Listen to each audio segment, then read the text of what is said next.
Mic check, 1 2. Mic check.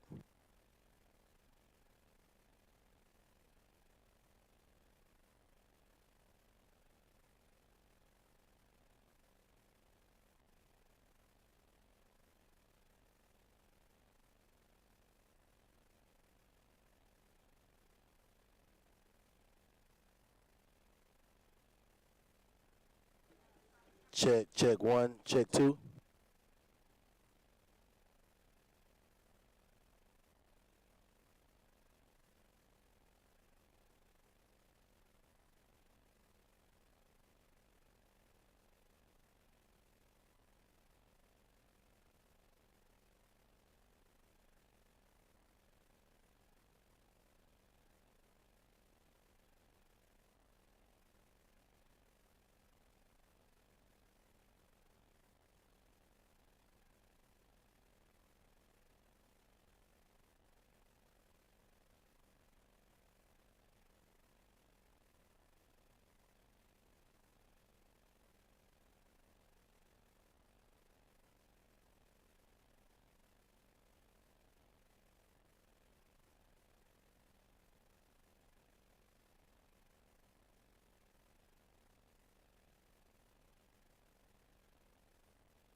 Mic check. Check 1 2. Check.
All right, I think I'm ready now.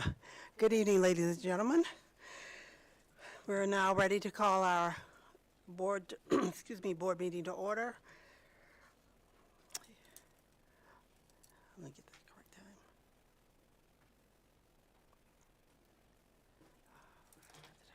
It is now 6:42, July 8th, 2025.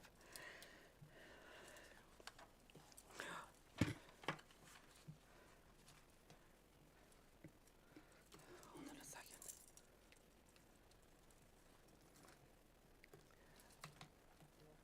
Ms. Vaughn?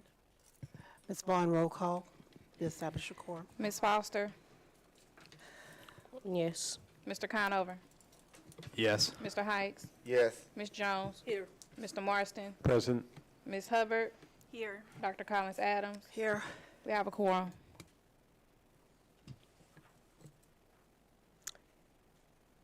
Pledge of Allegiance.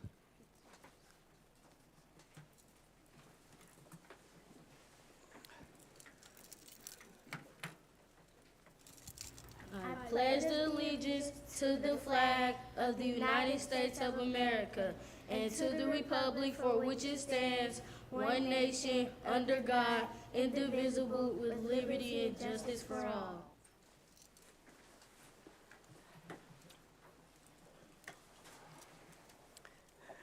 Mr. Marston, our board norms.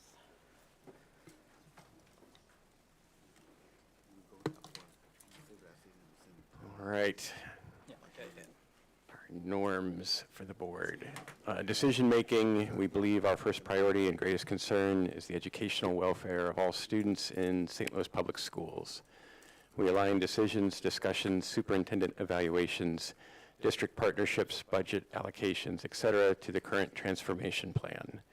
We demonstrate respect for diversity of thoughts, backgrounds, and experiences, roles, and decisions once they have been made. We embrace healthy debate. We acknowledge board members with differing opinions during discourse in both open and closed sessions to gain clarity and engage in meaningful dialogues. Professionalism. We demonstrate engagement by thoroughly reviewing the board packet and other documents, arriving on time to meetings and work sessions, remaining on topic during discussions, and respectfully interacting with each other, the superintendent, staff, and all stakeholders. We demonstrate respect for diversity of thoughts, backgrounds, and experiences, and roles. Communication. We demonstrate professionalism and respect for other board members, the superintendent, and the district staff by adhering to timelines and deadlines outlined in the workflow calendar and any other tasks as assigned. We conduct all official board-related email communications using our @slps.org email accounts. We read and reply to all board emails within 72 hours. We conduct all official board-related phone and text communications using district-issued phones. We check voicemail and return phone calls and texts within 72 hours. We are ambassadors in the community, and as individual concerns or questions arise, we will seek to understand the information and gather pertinent facts in order to direct stakeholders or staff to contact appropriate district personnel. We channel concerns or requests for information through the board president, who will direct those requests to the superintendent in an organized, concise manner. We recognize the importance of proactive communication and agree there will be no surprises. The board president shall be the official spokesperson of the board. The superintendent shall be the spokesperson for the district. Board members who receive requests for board issue positions shall direct the request to the board president or superintendent. Confidentiality. We respect and maintain the confidentiality of closed session items and the board's discussions on those items. We refrain from discussing confidential business in public with members of the press or with anyone else not privy to such information. If it is necessary to provide a statement to the public following a closed session, the board president and superintendent will agree on a unified response prior to making the statement.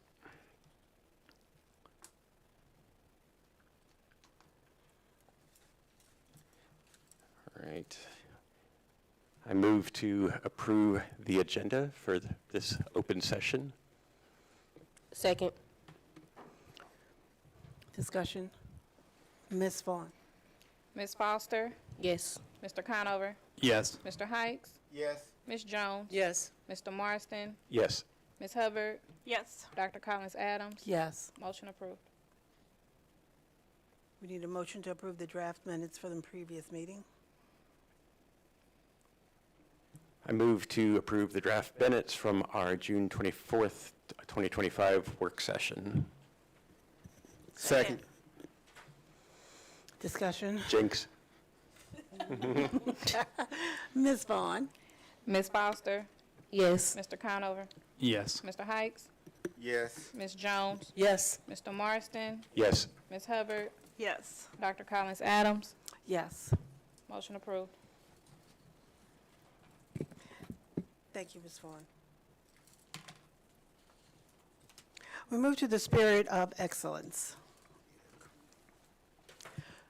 Please join me in congratulating our class of 2025, who together earned $48,600,000. I'm sorry. What? Yes. $638,259 in merit-based scholarships, an outstanding accomplishment for 312 scholars. The milestone reflects the dedication of our scholars, the support of our educators, and the strength of our community. We're so proud of every student who reached this achievement and excited to see where their talents and hard work will take them in the future. Thank you. Dr. Barishade? And I'm still stunned. That's a lot of money. I'm really proud. That is a lot of money. Thank you. I'm thrilled to share that Linda Smith, our Director of Early Childhood Education, has been selected as the member spotlight for the National Association of Education of Young Children, NAEYC, in the summer 2025 edition of Young Children. Her inspiring work in trauma-informed and culturally responsive early learning continues to set the standard for excellence in our classrooms. I'm also proud to spotlight Mr. Bullock, who was recently appointed to the Project Management Institution Metropolitan St. Louis Chapter Board of Directors as Director of Social Impact and Youth. In this role, Mr. Bullock will lead initiatives that empower young people through project management and education and skill development, building on his past chapter leadership roles and community programs from the PMIEF Skills for Life program at Clyde C. Miller Career Academy to career fairs with junior achievement and project management workshops with Catholic Charities. Please join me in celebrating both Ms. Smith and Mr. Bullock for their outstanding contribution and exemplify the very spirit of excellence for St. Louis Public Schools.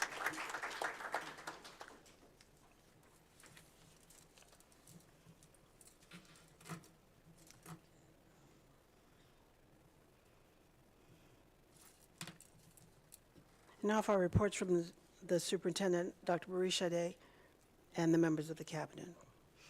Thank you. Greetings, President Collins Adams, Vice President Hubbard, members of the board, those who are present, and to our listening audience. Our Chief of Schools will be presenting information on Camp SLPS, highlighting the number of students that participated given the storm that wrecked our city.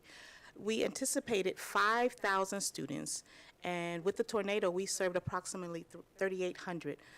The number of credits earned last year and this year with less than 2 weeks, adventure students selected to fulfill their summer camp experience, how recommendations from the 23-24 summer camp were implemented for the 24-25, how summer school was used as a sandbox for focus to see what needed to be upgraded for the upcoming school year.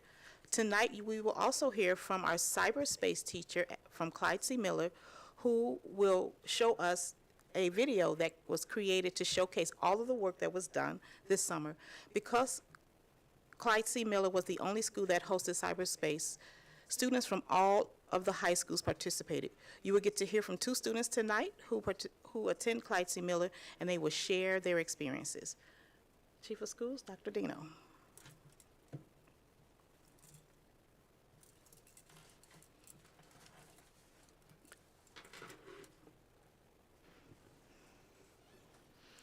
Good evening, President Collins Adams, Vice President Hubbard, members of the board, Dr. Bodishade, and members of the audience. I'm here tonight to share about Camp SLPS. All of our SLPS values are an integral part of the fabric, both when we were building Camp SLPS for this summer experiences, as well as when implementing them.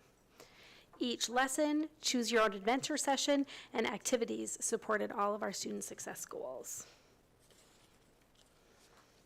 Camp SLPS aimed to provide experiences for students to help embody the portrait of a graduate competencies. We had several goals for this summer. Our first Camp SLPS goal for elementary and middle school was to be able to focus on deeper learning in English, language arts, and math, and establish project-based learning adventures aligned with both DESE content standards and our portrait of a graduate. So our curriculum team developed daily math and English language arts lessons but for elementary teachers based on these key standards outlined by DESE, because we want to make sure students are continuing to learn. And our middle school students focused either on grade recovery using our individualized PLP platform or math ELA enrichment.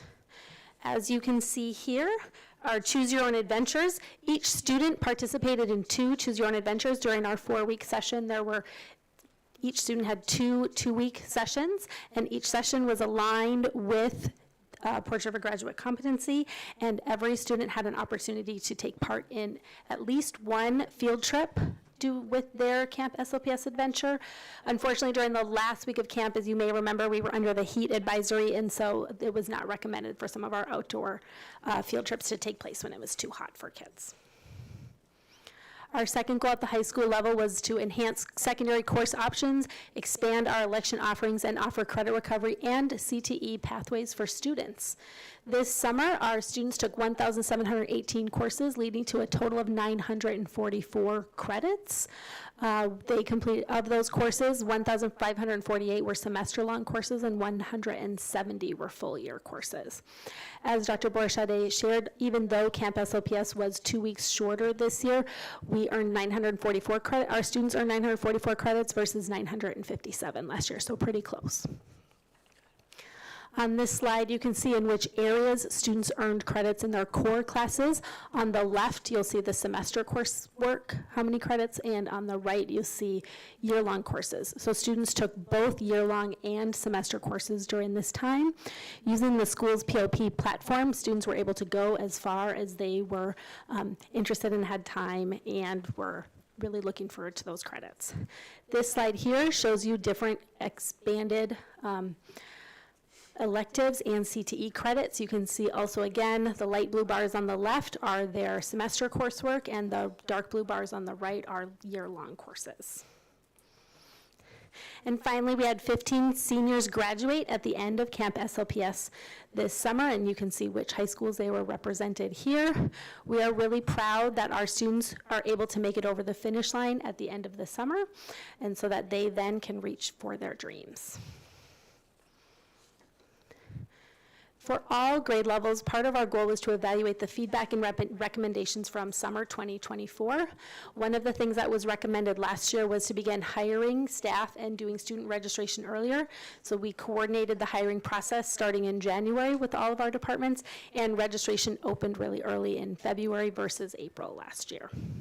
We provided regular parent communication, and more often parents received emails from us and phone calls from teachers once they were assigned. We had consistent communication, and we established a Camp SLPS hotline and email account so that if families had questions at any time, they were able to reach out and get a personal feedback from the staff who were manning that.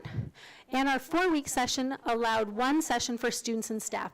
Last summer in our 6-week session, we got a lot of feedback. It was maybe too long for students, or staff weren't as interested in participating because it took up so much of their time, and it made it more difficult for our school custodians to get all of our school sites up and ready for the start of the first day of school. This allowed us to have a really intense experience for students in the month of June, and still have July, January, I'm going way far ahead, and still have July for our operations staff to be able to do any work necessary in this summertime. And finally, As you know, we're transitioning to a new student information system. We're moving from Tyler to Focus. Camp SLPS gave us an excellent opportunity to work in all the ways to see how that works for our students, to train some staff and learn how we can better train the rest of our staff in August. We did our initial applications for summer school using a Microsoft form, and then that information was manually entered into Tyler SIS, and then it was migrated from Tyler to Focus, just like all of our other student data is being migrated from Tyler to Focus. We also have all new enrollments and attendance were captured in Focus. We rostered students, we transferred students, we ran reports that helped us. Can you stop? Can you, Mr. Clemens, tell us what you need. Oh, they said the link is not working, so people can't see the school board meeting. Oh.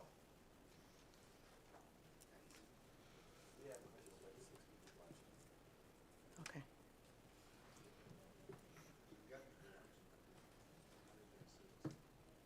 Okay.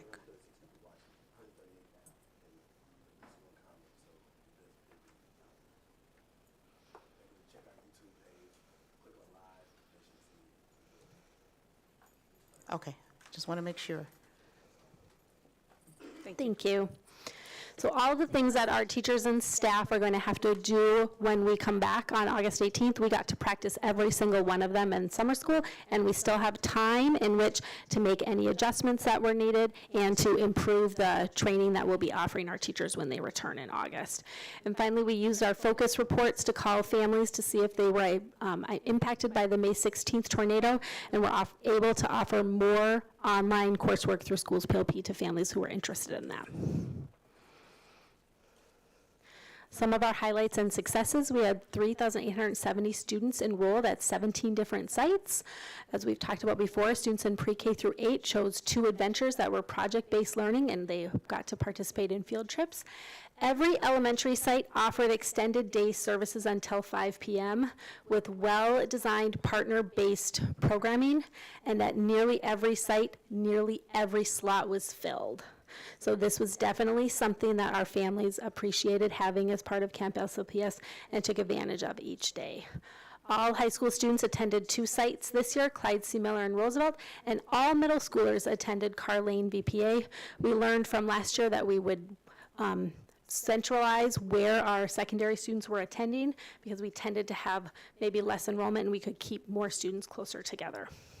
We had our cybersecurity program at Clyde C. Miller that had over 30 students from all high schools come together. Pretty soon we're going to watch a video and get to hear from the teacher and some students. And our Camp SLPS hotline and email accounts were really well received by families. They made a lot of phone calls, and during the workday there was always someone there to answer their questions, get them rostered where they needed to be. And without further ado, I would like to invite Mr. Ferguson, who's the teacher from our cybersecurity camp, our students from Clyde C. Miller, Cameron James and Jeremiah Hayes, and we have another student who joined us this evening from Collegiate, Derek Terry. They will come up and they'll be able to speak to you after we watch the video that they created. So thank you.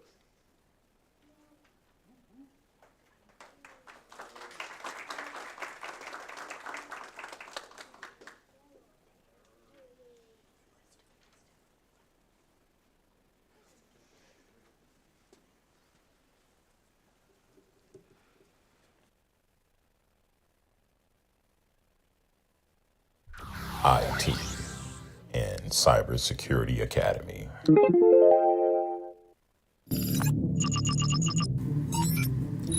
Now in its 9th year, the Summer Academy provided current students an opportunity to gain invaluable experience and knowledge about careers in cybersecurity, coding, game design, computer networking, robotics, drones, 3D design and printing, multimedia, and esports. This year's main focuses for the Academy were team building, collaboration, career readiness, and leadership to establish future leaders. This Summer Academy was comprised of students from across the district's high schools, including Clyde C. Miller, Gateway STEM, Roosevelt, Vashon, Collegiate, Sumner, Sodan, and McKinley.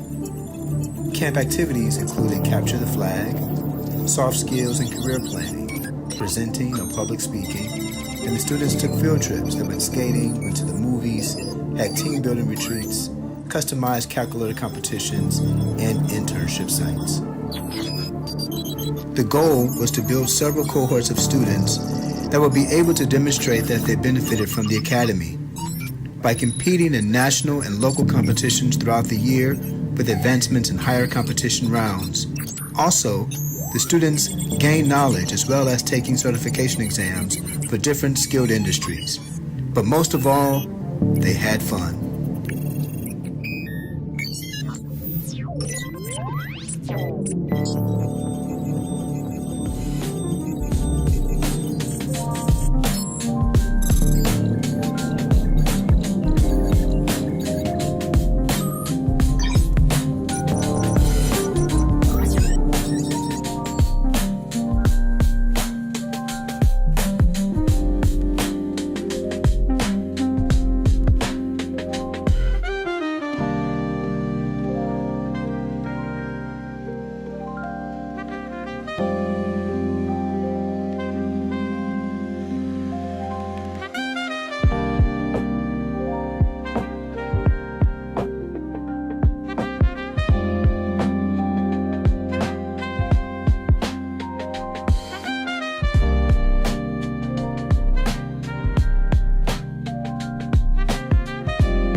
Good evening, everyone. Good evening, ladies and gentlemen of the board. Yeah, I didn't know I was going to be embarrassed like that. But that's an example of the fun that we had. It was a great learning experience. And some of the videos, as the video kind of presented, we had students from all over, from the St. Louis Public Schools. And this is our 9th year, and we went from 12 students to over 60 that registered, but we ended up with like 30, 38, or close to 40 kids. And we have kids that are been with us now for, Jeremiah, you've been with 3 years now? 2 years? Yeah, 3 years that have been part of our program. And the program also extends beyond just the summer. We have partnerships with Lincoln University that we have 2 graduates that's there. and we established a program called the Ambassador, IT Ambassador Program, where they lend us them throughout the year to work on different programs. Like we have Cyber Day at Microsoft Center, and they lend us those two former students to help build the actual agenda and program for that. So that's kind of the extension of the program, but the summer has really been highlighted, but it goes way beyond the summer. And, you know, y'all already seen me up there skating, so I'm going to let the students speak for a second, let them introduce themselves. And once again, thank you for having us this evening.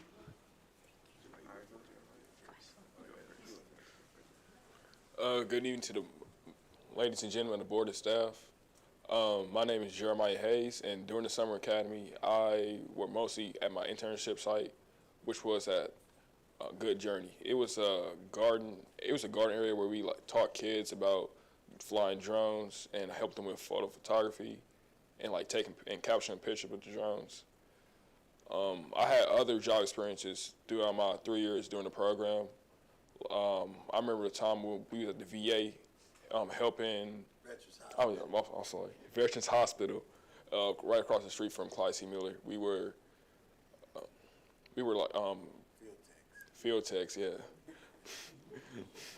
We were field techs, taking care of old tech and replacing with new PCs. No problem.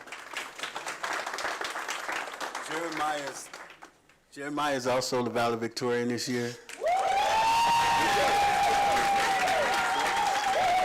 Also, Jeremiah would also be entering the Marines this month.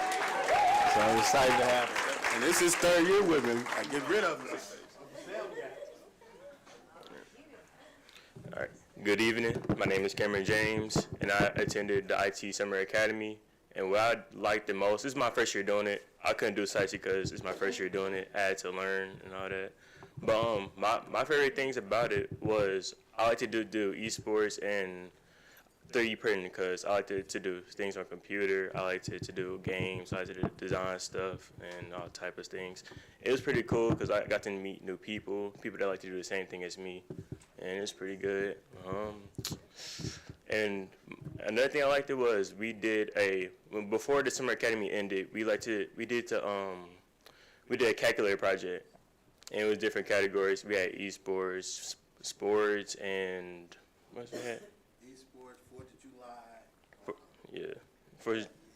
It's 5 different categories. Yeah, 5 different categories. They had to code it to the themes. Yeah, coded through the themes. And what I did was sports. So we coded through point guards, different percentages, how to calculate it, and yeah, that's mainly what I liked about it.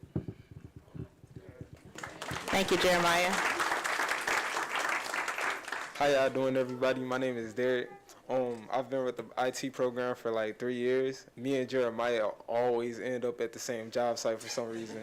So we have experience from 12th and Park, which is a rec center, and we just taught the kids how to make Lego spike robots. So they would do that, and then our next job site was Harris-Stowe, Verizon IT camp.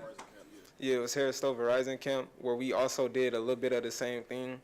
They had a bunch of other things VR. What else did they have? They have 3D printing, I think. And then still robots too. So, and then our next site was the garden, which he just talked about, where we did the drones. So it's been a really cool experience for the most part. It's always been fun though, so I can't really complain about it. Thank you. Do you have any questions for Mr. Ferguson, Cameron, Jeremiah, or Derek? I'm sure. I just think that what you're doing is absolutely wonderful, and that you can use those skills to be able to help people like myself who will always need help. But you did mention that you were helping other students, so you use your skills to be able to help train the other students that were in that program following you?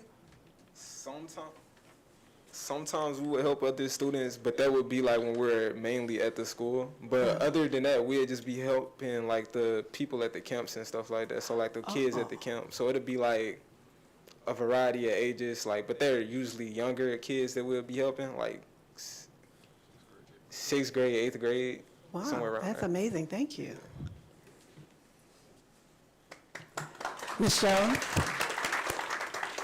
Thank you so much for what you're doing and being a great example for other young people to follow.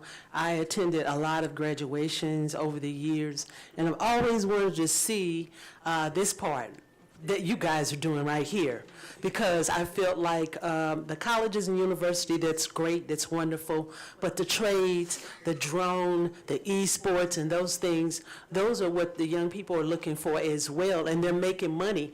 But I guess I want to see or hear about the opportunities you're going to have once you graduate to start your own business, let's say for, you know, taking pictures with drones in the esports, because I see they make a lot of money. And so I'm hoping that there will be companies out there that will invest in what you're doing right now, and to help you start your own businesses with what you're doing. So I appreciate you so much. Thank you.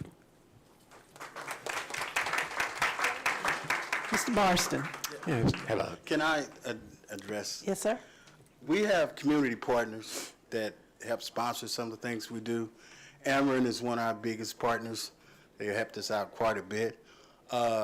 Gateway GIS and Good Journey is our new partners that we had. And we go through, we get them, they're our community, they're in our community. So when we meet with them, like Goodwood Journey, that's a private-owned business. So we have people that are working with them, with the kids, but we still have someone that's working with them on the admin side that graduated, that came home from school this summer. So we just try to build up so they can learn how to build their own business as well. But the goal is, too, is to get them ready to do the next level, whether it be in the military, whether it be your own business, or whether it be secondary education. You know, that's the goal. And some of the things that they get is, like Jeremiah has certifications in PC repair and networking. So we introduce those things too, as well as coding.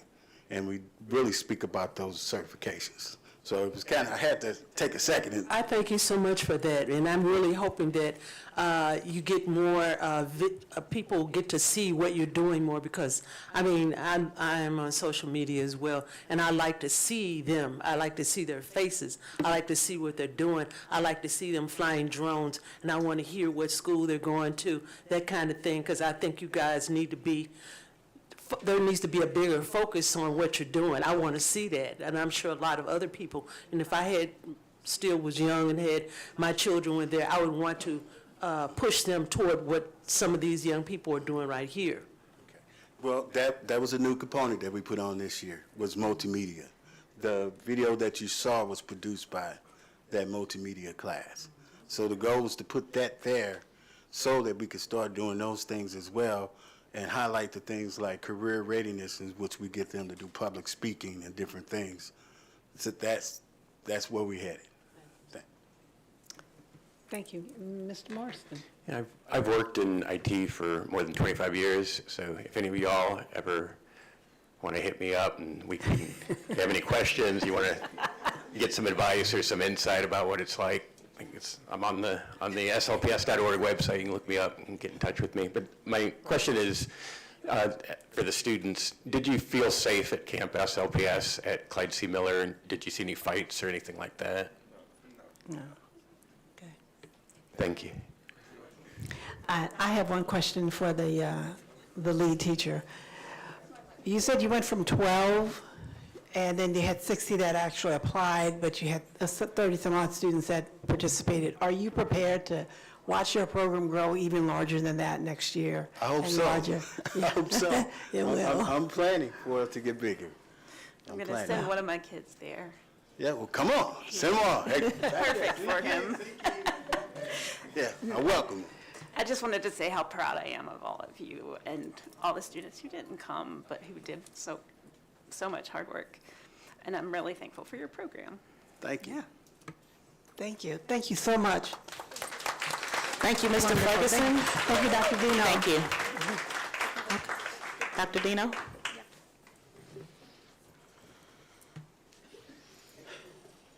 That's a really tough act to follow. We just have a few more slides about Camp SLPS. As part of our ongoing continuous improvement process, we are also thinking about what are our opportunities for 2026. We will be reviewing the feedback that we've gotten from site staff and central office curriculum planning team. We're providing a survey for parents for feedback. We will move all of our registration away from the Microsoft form and directly into Focus SIS as we will have completed our migration by then. We'll be reviewing all those project-based learning modules and develop new ones for next year, which ones were the most popular, which ones we want to add on to. We'll be reviewing our STAR math and ELA data from their spring 2025 assessment to their fall 2025 assessment to look for what growth and to analyze improvement, and really the goal of being preventing summer learning loss in summer school for those participants. And as you can see here, our planning for summer 2026 will begin in October. I mean, it kind of doesn't really end planning for it, goes year round, but in October we'll be finalizing the budgets and the sites, and then next June we'll run Camp SLPS again from June 1st to the 26th. Are there any questions? Any questions? Ms. Foster? Yes, I just have a few. One, can you explain the difference? I think it's on slide, it's actually not numbered, but it's on Camp SLPS goals 2 continue. What the difference between fine arts and practical arts is, just for the crowd. I'll go to that here. There we go. So the fine arts here is around things like drawing and artistics and those pieces. The practical arts are more things that they build with their hands. Our imagination studio, where students are doing science and math, learning how to do those things, melody makers like music and that kind of a thing. Mm-hmm. Okay, thank you. And then the second one was just to, if the board could get attendance numbers for Camp SLPS. I know that there were enrollment numbers here, which are really great, but I would love to see how many students attended. So are you looking for weekly attendance? I just want to make sure I'm hearing the question. Because we were there for 4 weeks. Mm-hmm. Yeah, I think weekly attendance is fine. I can share attendance data with Dr. Borshade. Awesome. And then if you could speak a little bit more about what the feedback surveys kind of looked like. I think on slide 16 you said opportunities for 2026 is to review feedback from site staff, central office curriculum planning team. Can you talk a little bit more about that? So we've asked the teachers have done a survey about what the daily lessons, how easy they were to use, how helpful they thought they were, and similar to with the problem-based learning, each of the modules, like what are the things that they found helpful, what are the things they'd like to see differently, and then for parents, our survey will be around how they felt about what the length of time, a similar survey to what we've done in the past. Okay, and then for clarity, we're saying that we are going to do that as this year's session has wrapped up, or for 2026? So the surveys for staff have already gone out. The surveys for students for families are in process. Okay, we will great. use that data to help plan for 2026. Awesome. Okay, so second request then is if we could get provided that feedback as well. We can share it with Dr. Borshade. Thank you. Are there plans to have more sites? So we plan the number of sites based on the number of students who enroll, and so that's how we ended up with 17 based on the numbers of students who had enrolled. So if more students enroll next year, then we would have more sites. If fewer students enrolled, then we would have fewer sites. I think with the success of it and the positive PR, we could probably get more students and then be able to spread it through other schools. So thank you so much. Are there any additional questions? No? Dr. Borshade? That concludes my report. Thank you.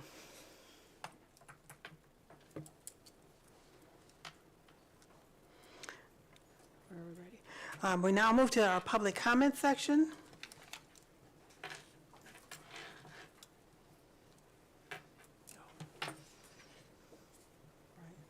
Mr. Marston?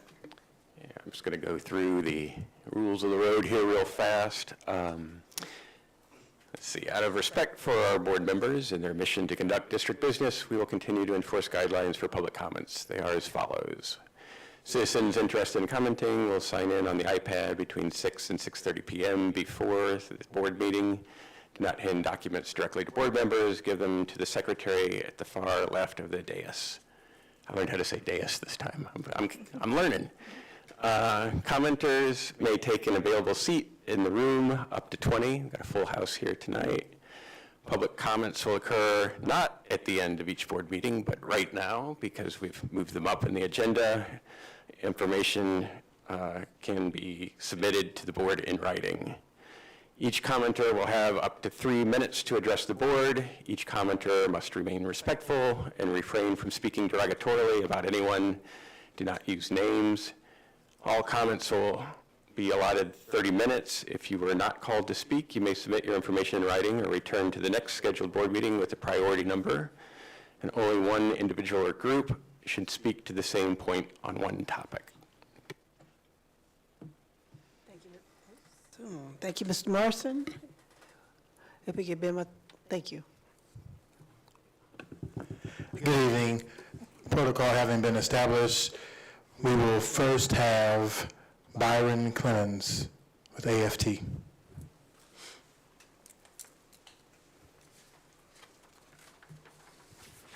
I thank the board for your service. We have given a copy of this to Dr. Collins Adams. I think most of you are aware of this by now, but we have asked for collective bargaining, which is guaranteed to us by the Missouri Constitution, as well as a Missouri Supreme Court case. It's called AFT versus Ledbetter. Yesterday, we had a public meeting with all the unions represented in the St. Louis Public Schools, and this is a joint letter signed off by that group. A joint letter from unions representing St. Louis Public School employees calling the St. Louis City School Board of Education to bargain in good faith.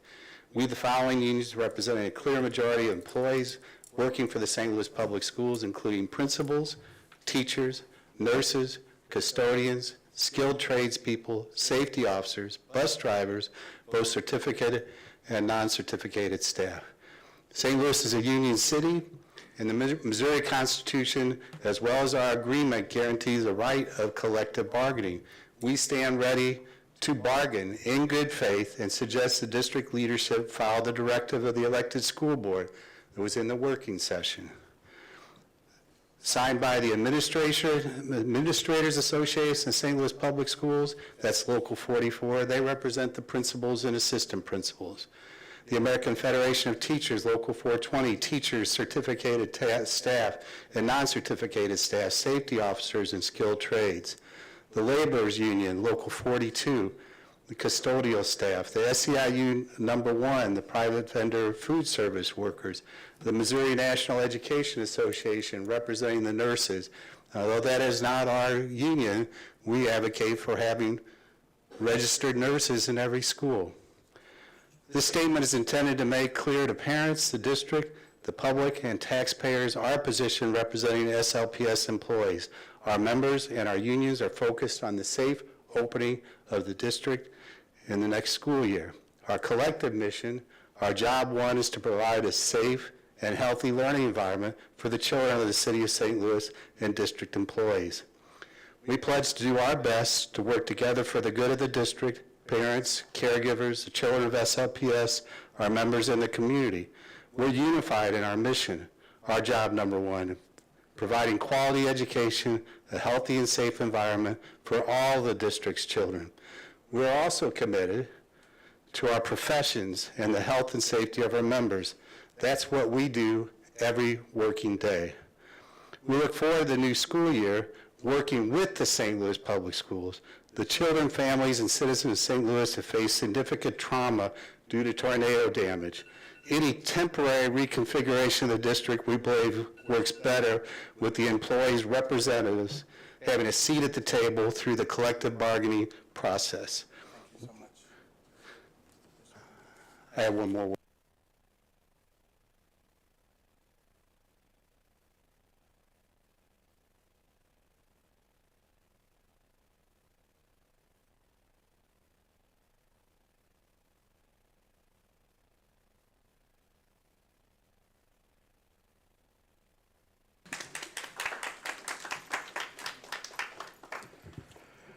Mr. Bill Monroe.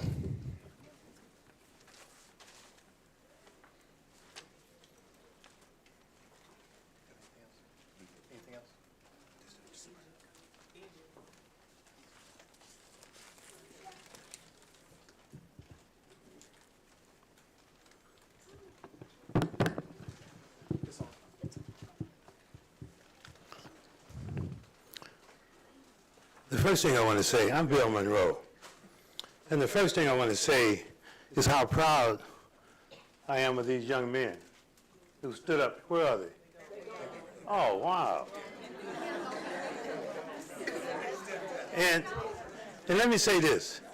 I wish to heck our chief of police had been here to see these young black men stand, because all we see in the community is young black boys and girls being maligned for the conduct. And we have here the solution for all that madness that goes on in our streets is education, skills, and job training. That wasn't part of my 3 minutes.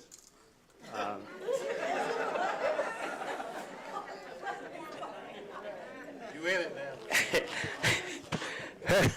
Harriet Tubman Transportation and Beyond launches its Revolution Safe Community Center student bus. And if you got here, there's a yellow bus with some blinkers outside. That bus belongs to Harriet Tubman Transportation and Beyond. A new era of student transportation has arrived in St. Louis, forwarded by retired police officer, military veteran, and education activist William Bill Monroe. Harriet Tubman Transportation and Beyond is proud to announce its official grand opening. Its 501c3 nonprofit transportation company is more than just a bus service. It's a movement towards safety, self-determination, and empowerment for children and families. We are creating a safe, community-rooted alternative for transporting our most precious cargo, our children. And other private services that give this service, like the Metro and some of these places that are very dangerous, the floors of taxi cabs, we can do better.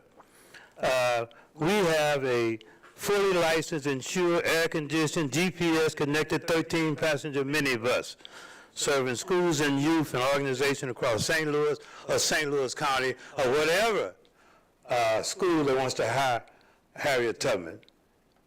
And I thank you for allowing me to give this presentation. Now, I hope this chief of police does come. I've invited the chief of police on more than one occasion to come to this meeting, because this is the answers that we have to the problems that we have with our children in the community, homelessness and just madness, and we need to love them. Thank you.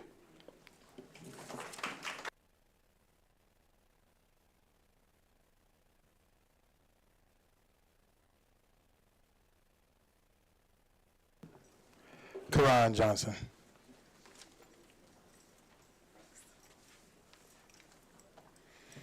Good evening. Thank you all for allowing us to be here. I'm going to go really quick. Article 1, Section 29 of the Missouri Constitution protects the rights of employees to bargain collectively with their employer through the representation of their choosing. Long ago, employees of SLPS chose AFT Local 420 to represent educators and paraprofessionals. As Byron said earlier, AFT Local 420 versus Ledbetter. The Missouri Supreme Court held that a school district must bargain in good faith with their employees' union.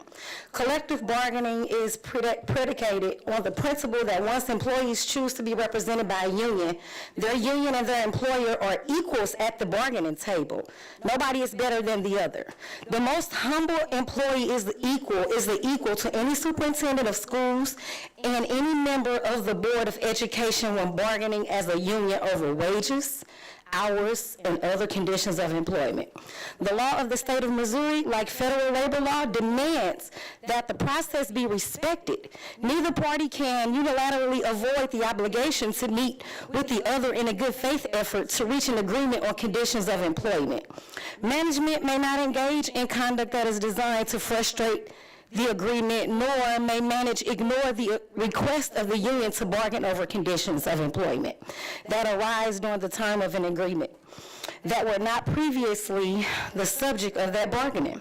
Collective bargaining is Local 420's members' Missouri Constitution, and at this right, we must be respected and followed. Playing by the rules creates conditions that significantly increase the probability of together achieving our goals as educators. One way or the highway is not going to get us anywhere. We thank some of our leaders, our board members, our superintendent, and those that have met with us as in the communities. We thank those that have ignored the communities and the unions' initial conversations, because as we learn what leaders that really protect public education, we still thank you. We thank you all for welcoming the stakeholders. We've heard, build nothing for us without us, but everything is being done without us, and it's not for us. In reality, it's totally against us. That logo is nice, but it shows that schools are losing their identity, that Classy Miller and that Charles Summer. It's beautiful, but you still can tell that they're losing their identity if they're merging like that. We have charter lovers, privatizers, and haters in D.C. making crappy rules that benefit their pockets. We tired of people leading our schools and to try to benefit their pockets. If everybody can't come to the table, then nobody in this room should be at the table. Thank you.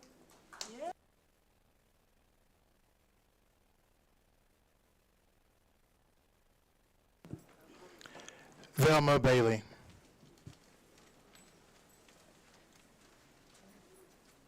Good evening. I came to talk to you today, and I came to ask you to reconsider your decision not to include our after-school program for swimming as a part of options for children in the St. Louis Public School District. I talked to the person that you said that should be in charge of after-school programs. They told me that the office is overwhelmed.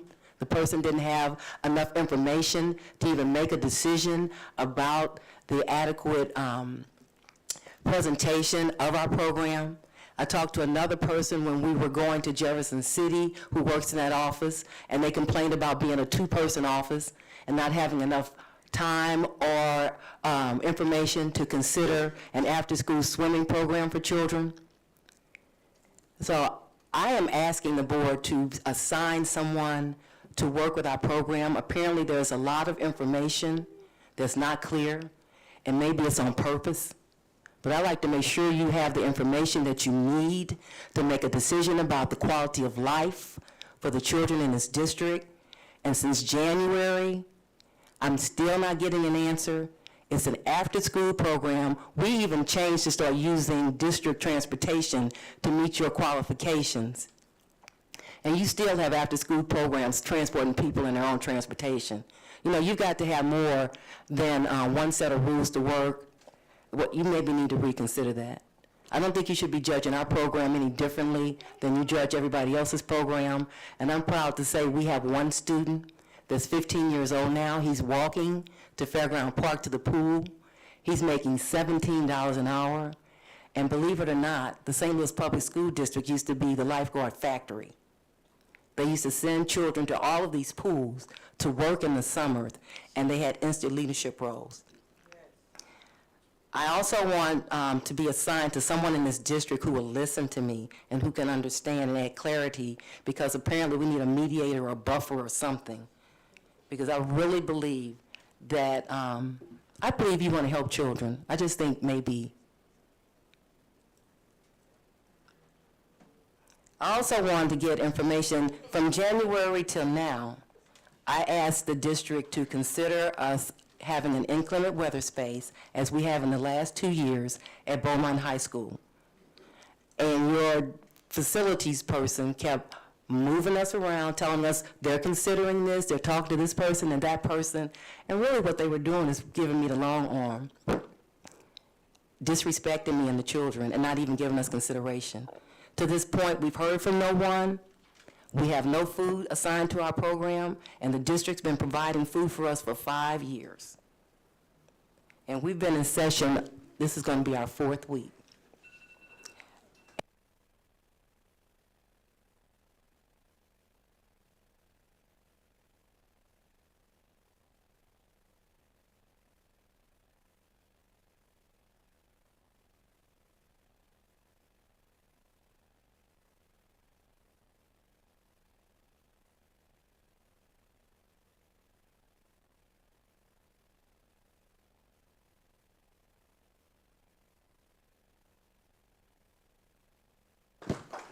This concludes public comment.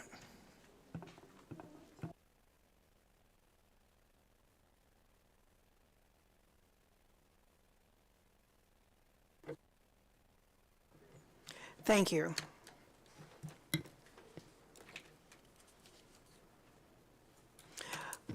We're going to move to our consent agenda items. The consent agenda items were discussed during our work session. And now we're prepared to make a motion and actually vote. Items 13.1 through 13.5, we need a motion. And we're taking them in segments so that if there is an additional question, and we will move through this quickly, if there's an additional question, our board members have an opportunity to do a quick discussion. We have a number of items. I need a motion.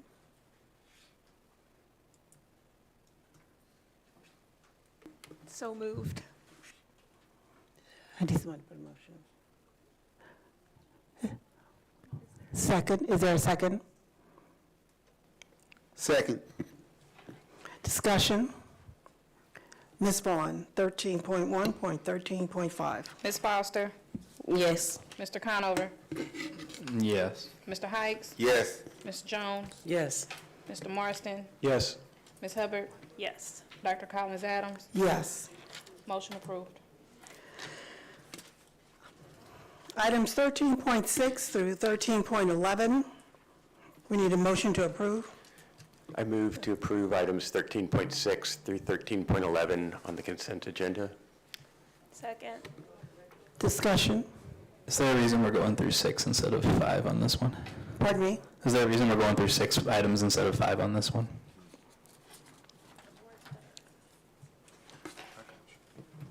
No, I'm sorry. I had underlined it. 13.10. We have the motion for 11, so we can do 11, but if we're going to do this, let's make sure we stay on task. Okay, so we have at 13.6 through 13.11, the motion's on the floor. Is there a second? Second. Discussion? Ms. Vaughn? Ms. Foster? Yes. Mr. Conover? Yeah. Mr. Hikes? Yes. Ms. Jones? Yes. Mr. Marston? Yes. Ms. Hubbard? Yes. Dr. Collins Adams? Yes. Motion approved. 13.12 through 13.16. I need a motion on the floor. I move to approve items 13.12 through 13.16 on our consent agenda. Is there a second? Second. Discussion? Ms. Vaughn? Ms. Foster? Yes. Mr. Conover? Yes. Mr. Hikes? Yes. Ms. Jones? Yes. Mr. Marston? Yes. Ms. Hubbard? Yes. Dr. Collins Adams? Yes. Motion approved. 13.17 through 13.21. Is there a motion on the floor? I move to approve items 13.17 through 13.21 on our consent agenda. Second. Discussion? Yes. Can we just move 13.19, the behavior helper LLC, and get an individual vote, a record of individual votes? Could you repeat those items? Just 13.19, the behavior helper LLC. If we could just move it to items for action. Thanks. Yeah.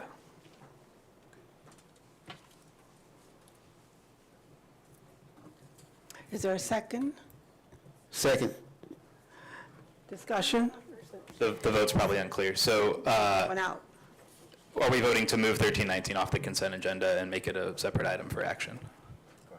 I believe that's the motion, right, Ms. Foster? I didn't hear the motion. Go ahead. Okay, so the motion from Ms. Foster is that we move item 13.19 off of the consent agenda and make it an item for action. Mr. Hikes seconded that motion, yes, Mr. Hikes?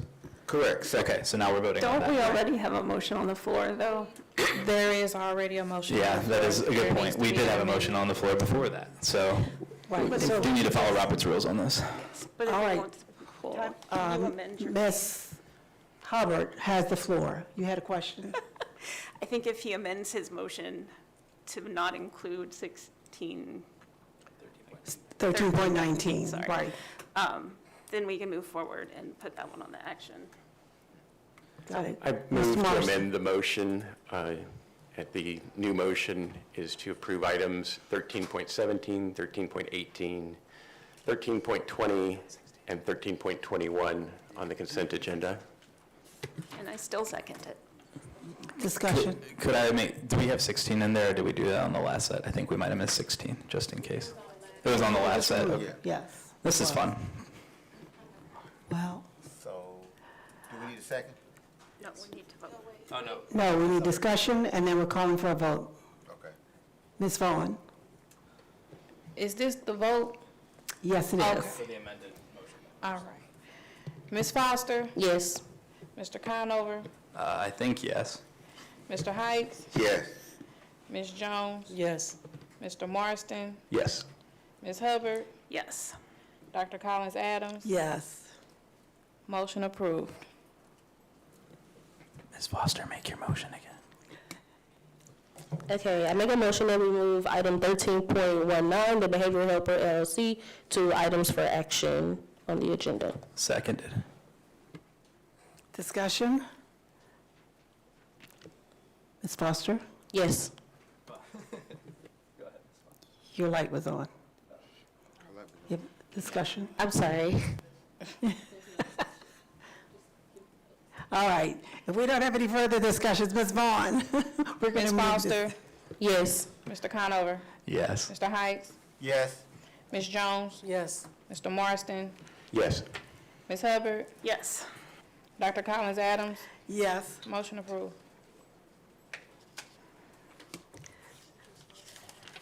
Items 13.22 through 13.26. I move to approve items 13.22 through 13.26 on the consent agenda. Second. Discussion? Yes. Oh, sorry, go ahead. Ms., we had, Ms. Jones, your light was on. Did you have? No. Okay, thank you. Mr. Hikes, your light is on. All right, Mr. Conover. I just wanted to, I spoke to this at the work session, but just wanted to thank the Midas Family Foundation here for stepping up again. We have, as a city, granted them a pretty large tax incentive for a hotel that's not built yet, so I'm glad that they're at least doing this for us in relation to the tornado victims, so thank you. I do have one other, and we do have Dr. Deidre Thomas Murray in the audience, and she was instrumental in working with that. So Dr. Barishade, thank you for allowing your team members to coordinate and help get our families where they needed to be. We really appreciate it. And Dr. Murray. Thank you. Teamwork.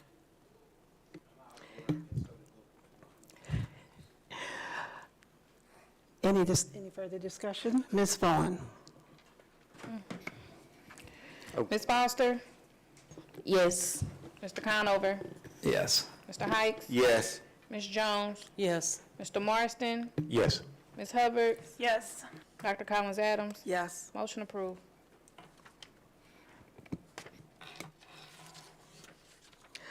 .27 through item 13.31.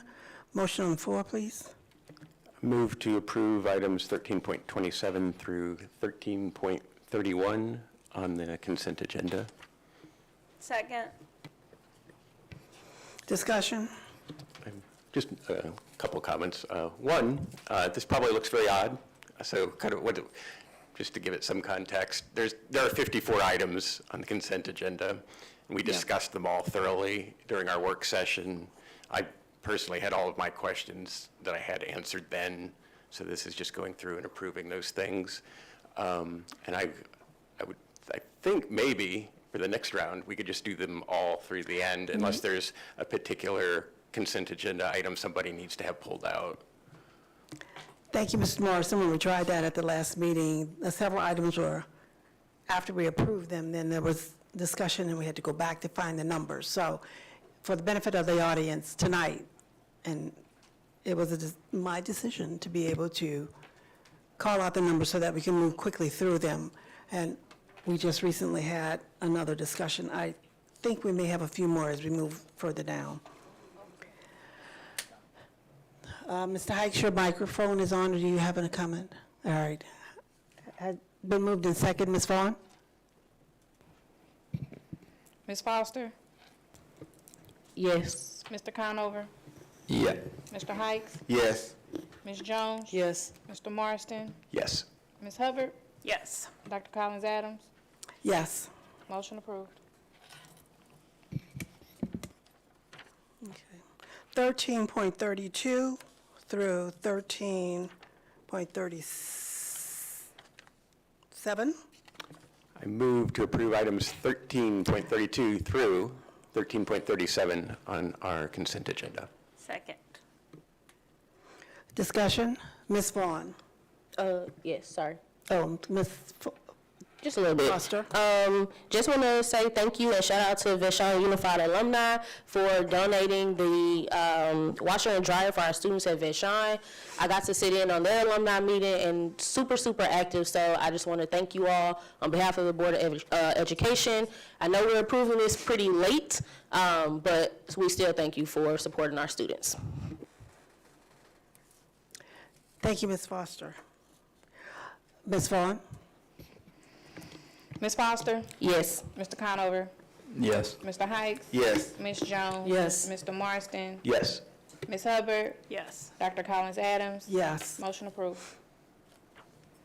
13.38 through 13.42. Motion on the floor. I move to approve items 13.38 through 13.42 on our consent agenda. Second. Discussion? Yes. Mr. Conover? Yeah, I just wanted to get a little bit more context on item 13.38. It seems that we put out an RFP for this, and there were 2 submissions, but one just was eliminated with no scoring. So just wanted to get a little bit more information related to what happened here.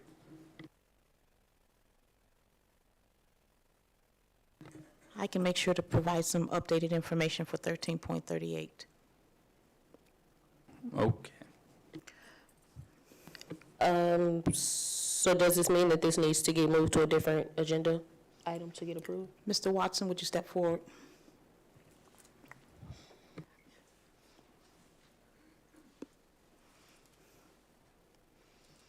This is about district parking management.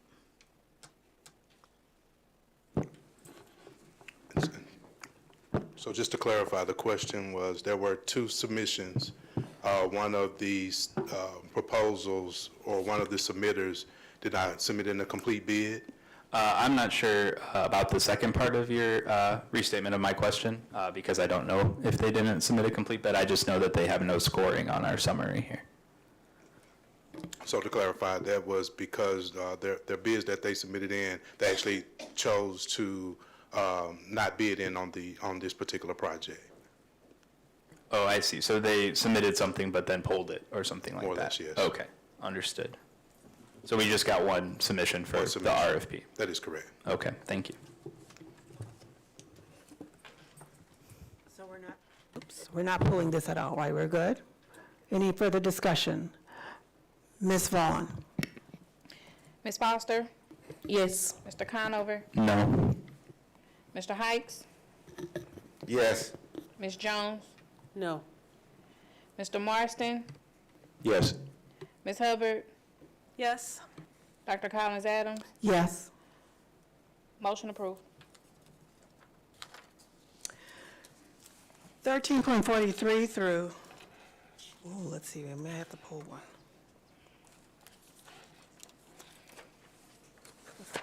13.48.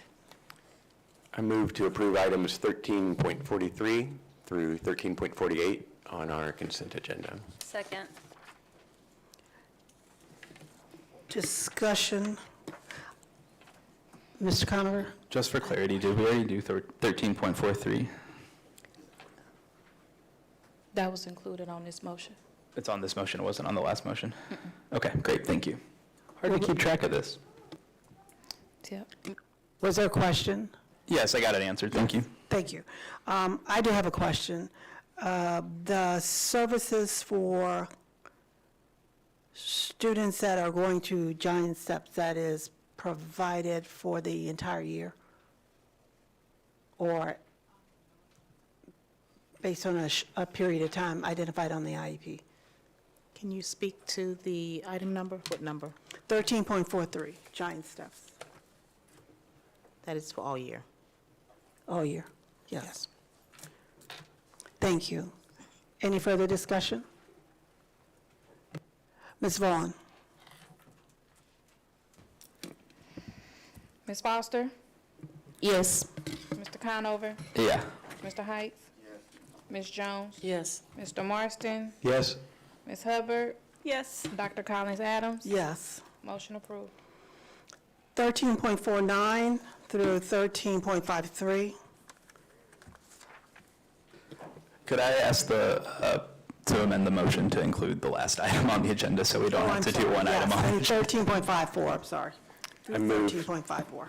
I move to approve items 13.49 through 13.54 on our consent agenda, thereby closing out the list. Thank you, Mr. Marston, second. And as noted, we did have questions, so thank you for allowing us and entertaining the thought that we needed to be able to take this slowly. We appreciate it. Ms. Vaughn? Ms. Foster? Yes. Mr. Conover? Yes. Mr. Heights? Yes. Ms. Jones? Yes. Mr. Marston? Yes.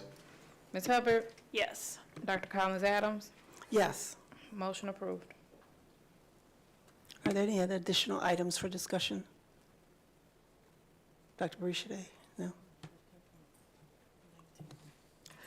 Okay, we moved an item, it's for items for action. Moving to items for action. We begin with. We have an item 15.5 for information, 15.1 for information.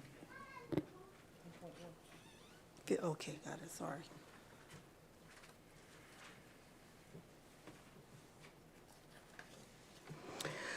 Items for information, placeholder Central VPA collegiate renovations.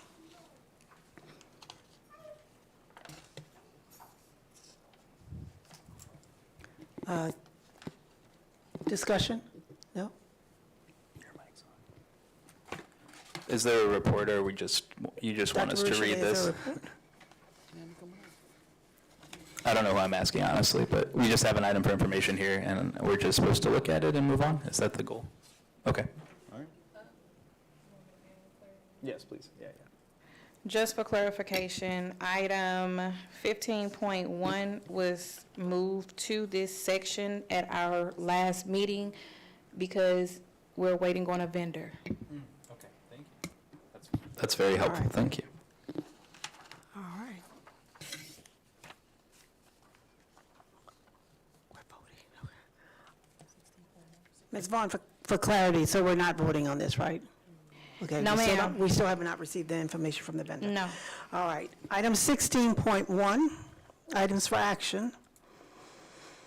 District Real Estate Brokerage Services. Is there a motion on the floor? I move to approve eXp Realty as the real estate broker for the district. I believe it's a 2-year term.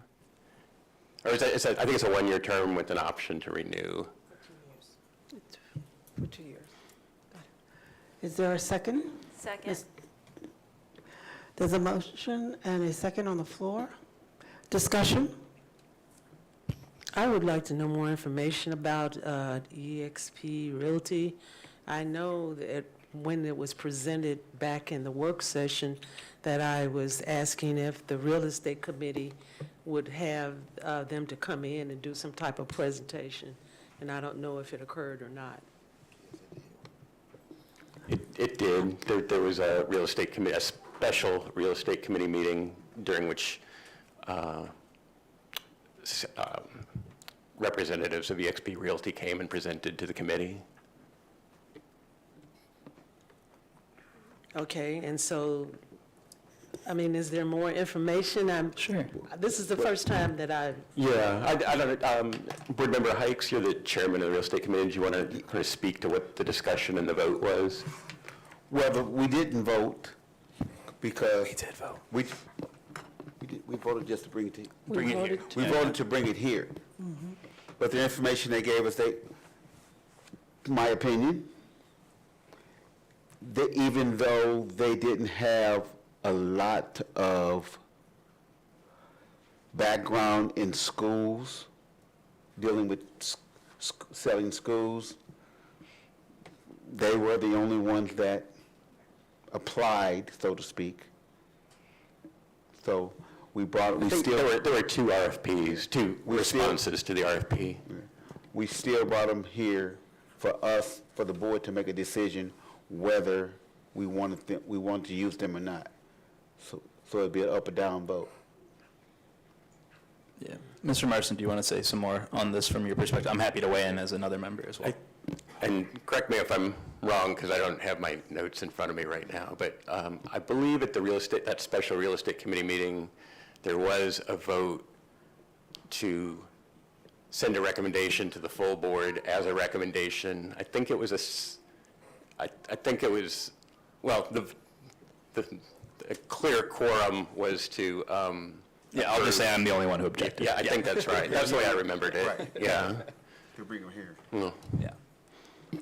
Yeah, and I'll just explain because Ms. Jones is asking. The reason I objected is part of what Mr. Hikes said previously, in that the brokerage that was recommended to us at the real estate committee out of the two submissions had little to no school district experience. And I think given the stock of real estate that we have and the challenges that are associated with that, I just really would prefer a broker with experience. So I would prefer to rebid the process, but that was I was alone at the real estate committee on that, so.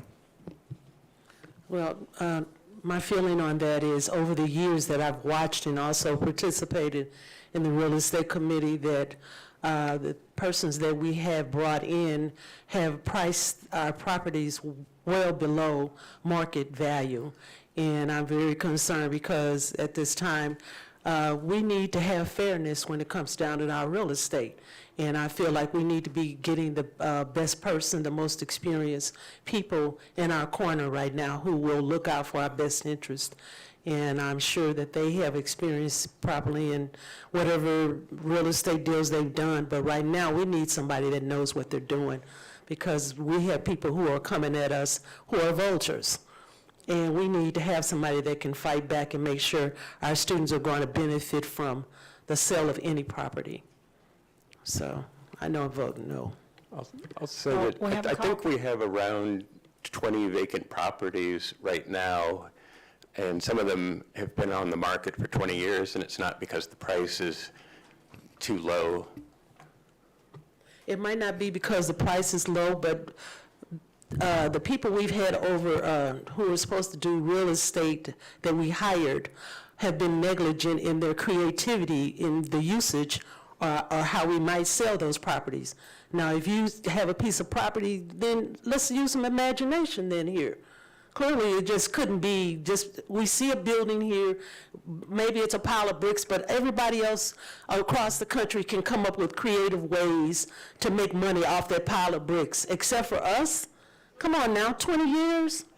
There's something going on here. And as soon as we close one of our buildings, there is a professional wrecking crew that comes along and starts stripping our buildings out. So something has to be done. I just want somebody that will put something in place to prevent that, because far too many times, just say for instance like Northwest in my neighborhood, as soon as the building was closed, somebody ripped the fence up, somebody came in and messed up the HV system, all of that.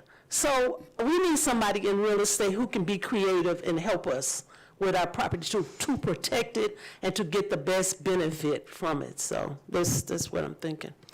My question for the board is, we're selling buildings that have been closed, correct? And we have asked for brokers.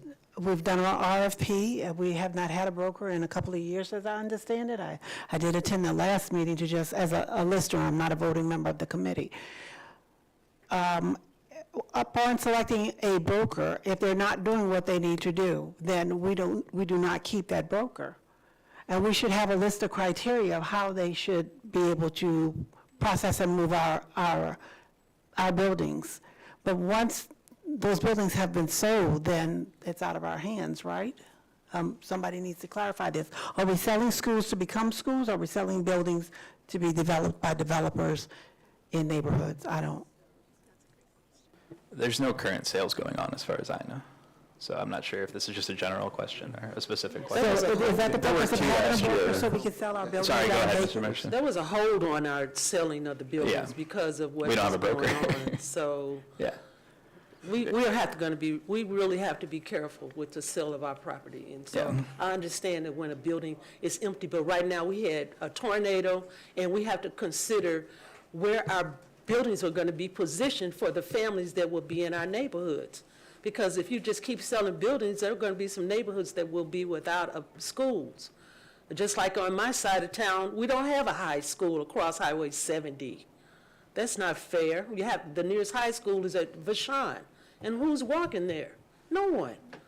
I've tried that before with my own child when they were young. And so I'm saying we just really need to have a real estate person that will sit with the administration and really consider where our schools are located first, just like with the other programs that we have going on. So we just need to have someone that's knowledgeable about St. Louis and about where our buildings are located, and they need to, the real estate developer needs to be able to work with the superintendent, the board, on where we want our schools open. I have a question from Mr. Hikes. You're chairperson of the committee. Does this broker group they have experience in real estate, correct? They own their own company. They have plenty of experience in real estate, Yes. but not in school. Any commercial real estate? They have some in commercial also. Okay. But they said themselves, they don't have much experience in selling Moving school buildings. schools. Well, that's a decision the board will have to vote on tonight, Right, so. and that's why we didn't make a decision, and we voted to bring it to the board, Yes. so the board can make a decision. And once we give them that criteria, and we sit with them, and they are not doing what they need to do, we can dismiss them, we can actually dismiss the service. How can you dismiss before we even sit asking. down and think about where it is that we want our schools? That's what's on my mind right now. How can we even talk to the real estate developer about what we want closed and open until we, as a unit, sit down and identify the areas where our schools are going to be needed? Then we make a move. How can we talk to them like that until we do our job first? Got it. Yes. Just as one little piece of information, eXp Realty does have two different certifications for selling distressed properties, Distressed property? which would be, for example, our schools that have been vacant for more than 10 years. Are we still doing recognition on comments? Or? Mr. Conover, I can't hear. Go ahead. Oh, I was just asking if we're still doing recognition. Yeah, I wanted to also say, and had the light on for what Mr. Marson said regarding this company does have two certifications related to distressed and vacant properties, which is certainly a benefit given our situation. Like I said before, I share a lot of Ms. Jones's concerns regarding the lack of forethought here in relation to the brokerage, as well as especially school district buildings. This particular real estate company does not have significant experience with school districts, and that's certainly a big concern, especially given the nature of the incentives that are involved for companies, developers that are looking to purchase our buildings. Frequently, we'll go under contract with developers, and they will take years and years and years to be pursuing tax incentives, different tax credits, et cetera, and being able to navigate that process as a broker and keeping not only the administration but this board informed about what's going on with those kind of sales, I think, is something that I would like to see experience on given our current situation. So, yeah, in addition to Ms. Jones's concerns, Board Member Jones's concerns, I would just add those. Thank you for your discussions. Just for forethought, I understand everyone's concern and I appreciate them, but keep in mind that only 2 people applied. So we have to take that into consideration also, that, you know, if there's not that many companies out there willing to take on that process, we have to also take that in consideration, even though I understand everybody's concern. Just want to put that out there. Mr. Hikes, how long have we been looking for a broker? I just have to get these numbers straight in my head. We have over 20 buildings, you said? Yes, All right, it's been more than 2 years. Got it. So, Mr. Hikes, how long have we been trying to get a broker? Well, keep in mind, I've only been on board 2 years, so that process In your experience, your years, this has just come up, so that's another conversation altogether. okay. So I would have to say, on that aspect, personally, I don't know how long, because I think I've been the chairman for 2 months, so Yeah. that being said, but I mean, we have to take everything into consideration and do what we think is best for the school district, whether we use them or not. But we know if we don't use them, we have to put it back out for MOU or RFP, so. I do have a date. The district has not had an active real estate brokerage firm since June of 2023, so slightly over 2 years. Thank you, Mr. Morrison. Thank you, Ms. Hubbard. Dr. Borishade, is this our third RFP or only our second? This would be the second that I know of since I've been here, but I'm sure that there have been several RFPs that have gone out prior. Yes. Gentleman in the back has his hand up Fourth. for RFPs. Thank you for that information. Thank you, and thank you, sir. I also right. wanted to say how proud I am that we're having this discussion during the discussion part of the right point in the agenda. We should give ourselves a pat on the back. Yeah. Thank you. And we do have a sense of humor, thank you. Ms. Vaughn, so it has been moved and Yes. second. We were in the discussion, we need to move now Ms. to. Foster? Pass. Okay. Mr. Conover? No. Mr. Hikes? Yes. Ms. Jones? No. Mr. Marston? Yes. Ms. Hubbard? Yes. Dr. Collins Adams? Yes. Ms. Foster? No. Motion approved. Thank you. Item 6.2, ratification of the decision regarding the transition of students from damaged schools to new schools.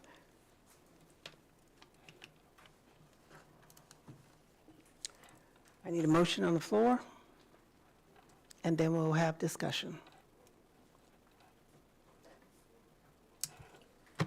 Make the motion. I make a motion to ratify the decision regarding the transition of students from damaged schools to receiving schools, or to new schools. Is there a second? Second. Discussion. Mr. Conover?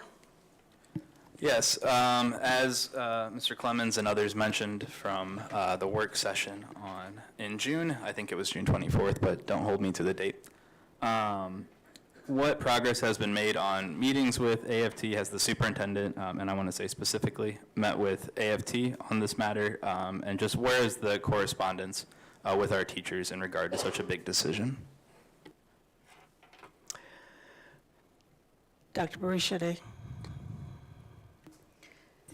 The district has been represented.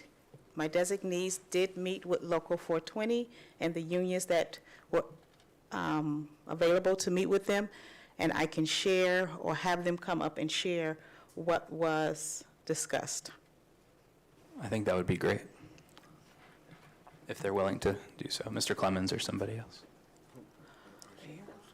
Oh, sorry, your folks or the AFT? I'm sorry, I might have misunderstood. Yes. Laura McLaughlin, There we go, thank you. Myra Berry,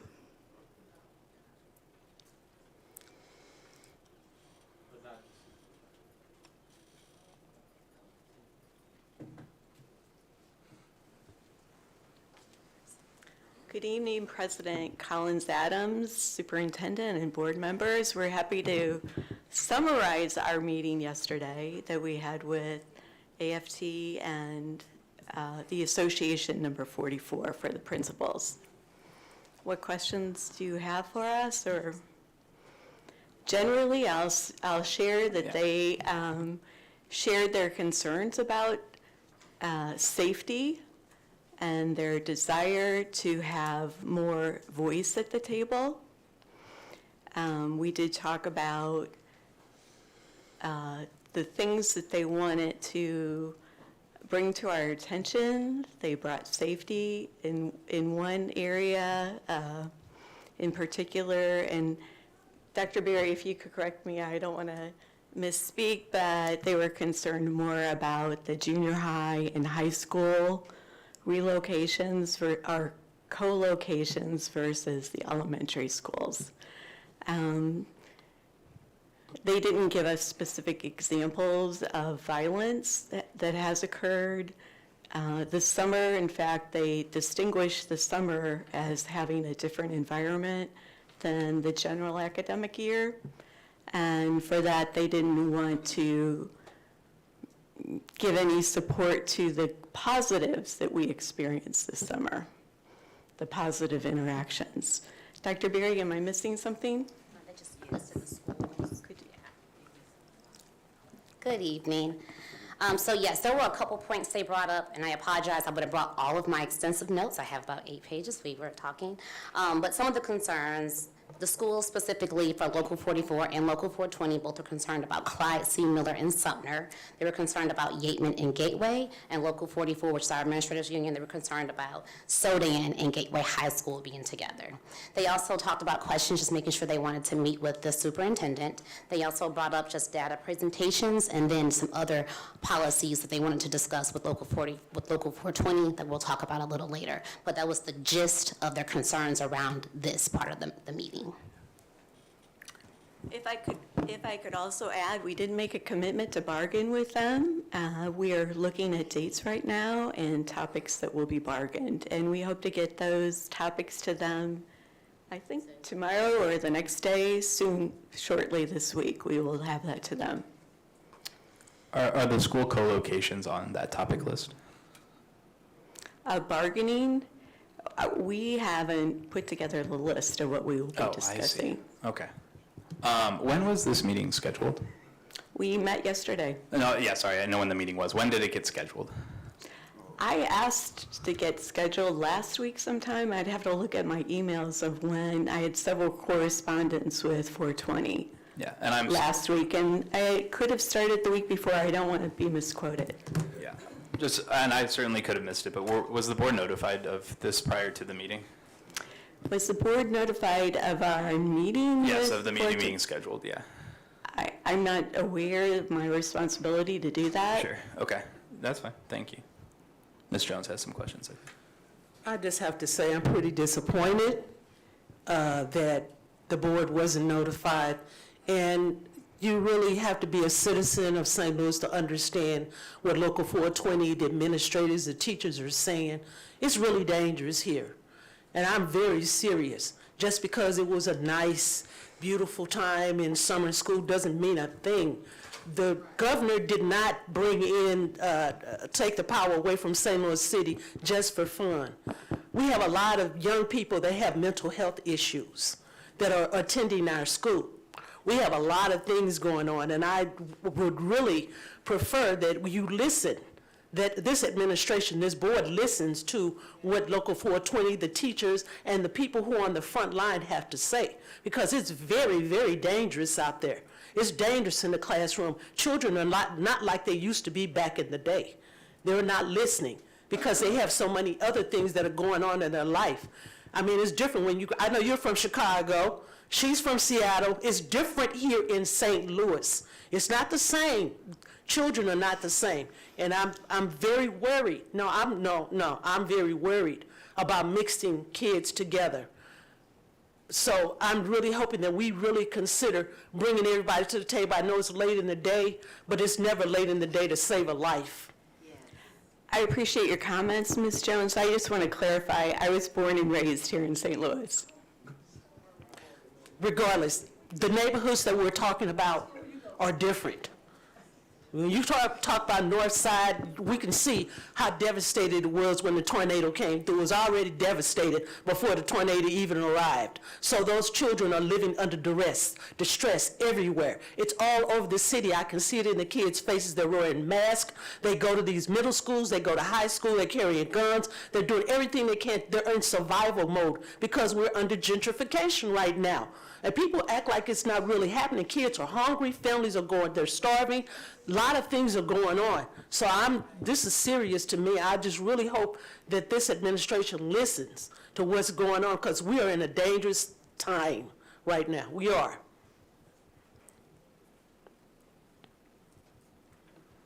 Ms. Foster? Thank you, Ms. Jones. Yeah, I have a few questions and a few thoughts, honestly. But my first question is, can we clarify who attended the meeting? Dr. Berry and myself attended the meeting on behalf of the district. And on behalf of the district means, on behalf of who? Because again, we said that we weren't notified that the meeting was being held previously or prior to. I think there's some, and this is, again, it might not be a question for McLaughlin or Dr. Berry. This might be a question for Superintendent Borshade. So thank you for that question, Board Member Foster. The meeting was scheduled. There was a request for the union leadership to meet with SLPS. And attending that meeting on behalf of myself was Laura McLaughlin, our attorney, and our interim HR, Dr. Berry. And this was at the request to meet. And so the meeting was facilitated, the meeting was scheduled, and the meeting was held. And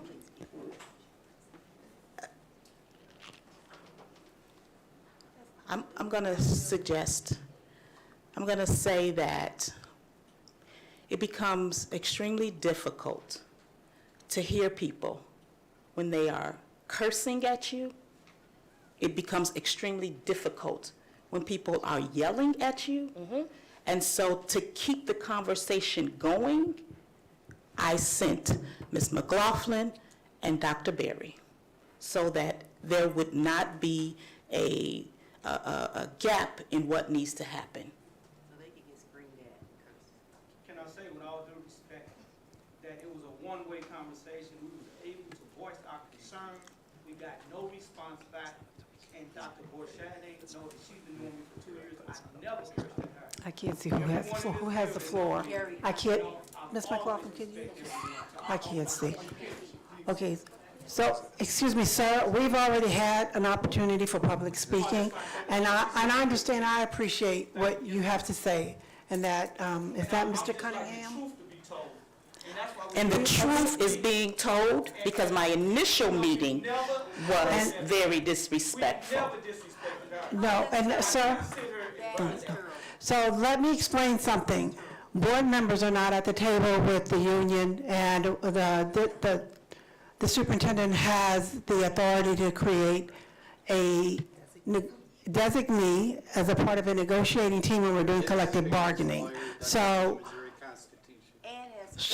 she can send a representative, and that is, if you read all of the rules that are involved in all of this, and everybody knows all the rules because we're hearing from multiple people. We are going to continue the conversation. If, however, it means that we go forward, and maybe we need to separate this, because I don't hear any comment about the elementary schools, and we've already, when that came up, that one school wasn't gonna work, Dr. Marie Sade and her team made a change, and they made it a better situation for that. If we need to continue this conversation that has just the 3 high schools involved, and because I have to include Clyde C. Miller, because they're the principals there. I've met with them personally. I saw them working together. They've come up with a plan to be able to make this work. Now, they're on the inside, excuse me, sir, it is a board meeting, and you're out of order, and I think we need to just stay calm.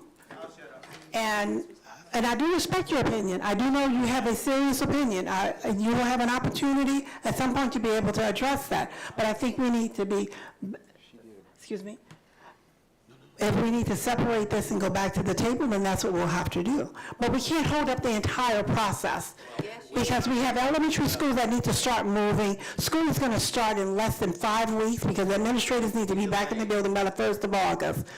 So we know this process. Transportation has to be planned. There are things that need to be done right now. So, excuse me, sir, as I said to the gentleman in the back, and I'm saying to you too, I do respect your opinion, but it's out of order to be able to just yell at anyone. I apologize. Thank you, I appreciate it. So, this is what we're going to do next. As board president, I'm going to ask if there is one additional comment. We hear somebody's microphone is on. Is that Mr. Hikes or Mr. Conover? It's Mr. Conover, but do what you're going to do, and then I can talk afterward. If we need to change the motion so that we can get started on the things that we need to do, now's the time to do that. And I said, really, you've got to respect the process. And if we need to quickly go back to the table, I do expect, because board members cannot be at that table. That's a solid rule, okay? That I hope everyone understands that. And although we can have conversations, and you can have your internal supports, when we're here, we're a unit to be able to make final decisions, to either agree, disagree on an item, or ratify a contract, okay? So at this point, I'm going to ask a member of the board to restate the motion. So Ms. Vaughn, you can correct us in the process so that we can clean this up. We do have to move in another direction. We have got to get the elementary schools ready, and if we're holding off on the, I think it's only, we're discussing Beaumont, Sumner, and what was,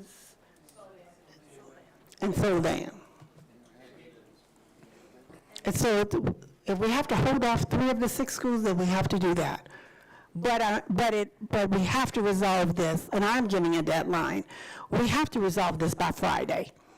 We've got to, or we're going to hold up the process to be able to get transportation, food service, materials and supplies, teachers organized to be able to get their classrooms, the HVAC systems running the way they need to be, because the custodians haven't finished everything in the buildings. We have things that need to be done. Motion on the floor, please. There is a motion on the floor.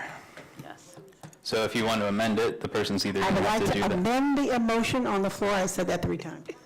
Yes, Ms. Hubbard.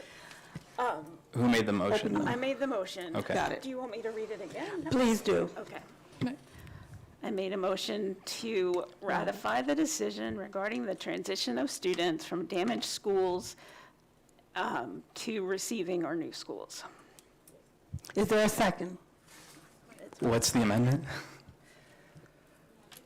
She just wanted it to be read again. There wasn't an amendment. Oh, okay, I understand, thank you. So there's no second needed, she's just reading the original motion again. I'm not sure why. Yes, yeah, it's We've already amended been, it. it's on the floor and seconded. There's been no amendment at this point. I don't know if anybody is bringing an amendment. I know there's been a request for an amendment. I know there's been a lot of information just presented to this board about what's been going on, and we've not been consulted Mr. on it, Conover, but state your question. there's no amended motion on the floor. What's your question?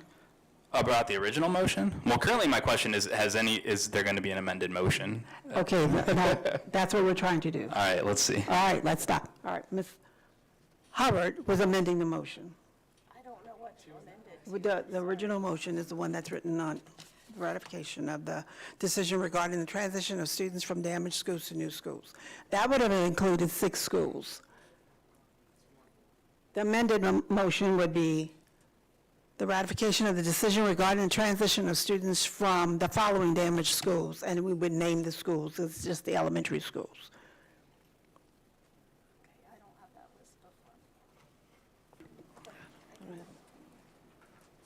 I'd like to amend my motion to say elementary schools and new elementary schools. Right.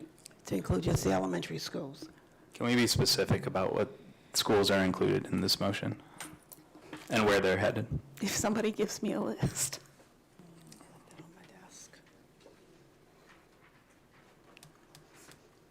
Mr. Clemens, you can bring that to me. Can you, thank you. Thank you for your service. Thank you, Adam. Okay, Ashland will be relocated to Jefferson. Hickey will be relocated to Walbridge. Washington Montessori will be located to Ames. Those are the elementary schools.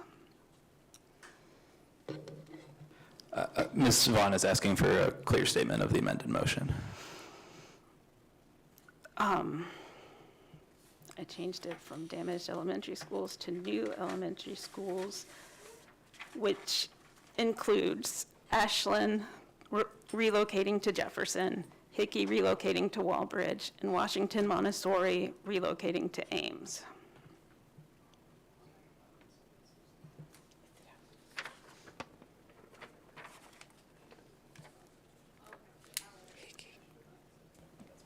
Okay, I got the amendment. Do we need a new second? We do need a second. We need a second. Well, if somebody wants to get a second. Second. We've had a lot of discussion. Any additional discussion? You have a confused board down here. I think there's some questions about why the other 4 schools aren't being included, and just some clarity on the decision to choose the 3 schools that were chosen. So we said that the 4 schools that were not included was because there still needed to be conversations and decisions made by Friday, which was the deadline given by our president to communicate between the district and local union representatives. And so because conversations have concluded that elementary relocation placements are good, then we are amending the motion to then say yes to the elementary schools solely, not middle school and high school. That decision will be made by Friday. We will get the groups to the table by Friday. Just a few questions for clarity. So this deadline is for a meeting to occur or for a decision to occur? Mr. Conover, we can't make a decision until we have a meeting. Dr. Barisha has to be able to get all the information, get our team together, be able to schedule it with the union representatives so we can get everyone to the table. That has to be done by Friday. President Collins Adams, with all due respect, I just asked a simple question, and I don't understand why I'm being treated that way in relation to this question. But can I ask a couple other clarifying questions? And this is unfortunately not a question for the board. I have a question for AFT. Is this something that you're amenable to?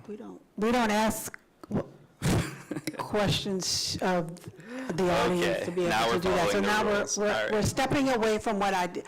And we've agreed that we will have. We don't directly address audience members that are speaking. So if Local 420 and Dr. Barisha and the teams involved on both ends can schedule a meeting, then we will have this, and we will be able to determine what happens next, but we have to get to the table first. So they have to get to the table. Today is Tuesday. We have to get to the table by Friday because we're running out of time. President Collins, I just wanted to remind everybody that this request was made at our last work session to come to the table. This is not our first rodeo. We asked this back at our work session that this happened. Yeah. Asked for the minutes on that, and the request was to be able to get additional information. And the minutes reflect that, so. I'm not in charge of scheduling, and neither are any of the board members scheduling this. So Dr. Barishade and Local 420's leaders will be able to do this with a deadline expected by the board. So right now, we have a motion and a second on the floor to be able to move our elementary schools through this process. And Ms. Vaughn? Are we skipping discussion or additional discussion? I called for discussion, and you, The light's been on the whole time. Yeah. I you mean, were I don't know. speaking. You stopped speaking. Go ahead. Okay. President Collins Adams, was this deadline communicated to any of the board members prior to this meeting? By you? This new imposed deadline? I would have no need to be able to communicate this information. This is between the district, this is operational. We provide governance. I'm not going to step over that line, I'm sorry. Well, I mean, that's sort of what I'm asking. So we just. It is up to the superintendent when when she gives us her reports to be able to send that information to us. She had been working on it, as I understand, and from Attorney McLaughlin, that there were a number of emails that went back and forth between the groups, and we're not, I don't have that information in front of me. That's a conversation between the district and Local 420. The board sits in isolation of that. We sit separate from that. Sorry, I asked about the deadline that you just announced, not about the general collective bargaining process. And I just wanted to know where that came from, and if it had been communicated to the board prior to this meeting. The deadline about Friday? Yes. I just said that. I made that up. Yeah, I mean, so this is part of, I think, the concerns, especially among members who have already spoken up related to this whole process. The board is just not being thoroughly communicated with in relation to this decision, nor is the union, as far as I can tell, based on your all's responses. We have not gotten information. We got a packet of information that we were told was not related to the transference of schools right before the work session meeting. After that work session meeting, there was a call to get buy-in from board members on the transfer process in some sort of organized fashion so the president and the superintendent could communicate to each other in regards to this decision and then communicate back to the board to get those questions answered. That did not occur. I know that there are still outstanding questions from members on this board that are being skipped because I think there's some understanding that we have a solution or something with the elementary schools that's never been discussed by this board previously until right now. This is just not how to conduct business in relation to a decision that is so important for our students, so important for the safety concerns that others have brought up, but also for our staff and teachers who have clearly said they felt disrespected through this process and have not been properly addressed in their role in this schools. I mean, even having this motion on the agenda, not today's motion, but the original time to get this on the agenda, I had to request that we ratify this decision. It was never going to come to this board if I hadn't done that. And so we're just in some sort of way about this, and I think there's a lot of work to do to be shooting from the hip and putting self-imposed deadlines on things without consulting the rest of the board members. Ms. McLaughlin, do you want to come to the microphone? And if you could address some of the...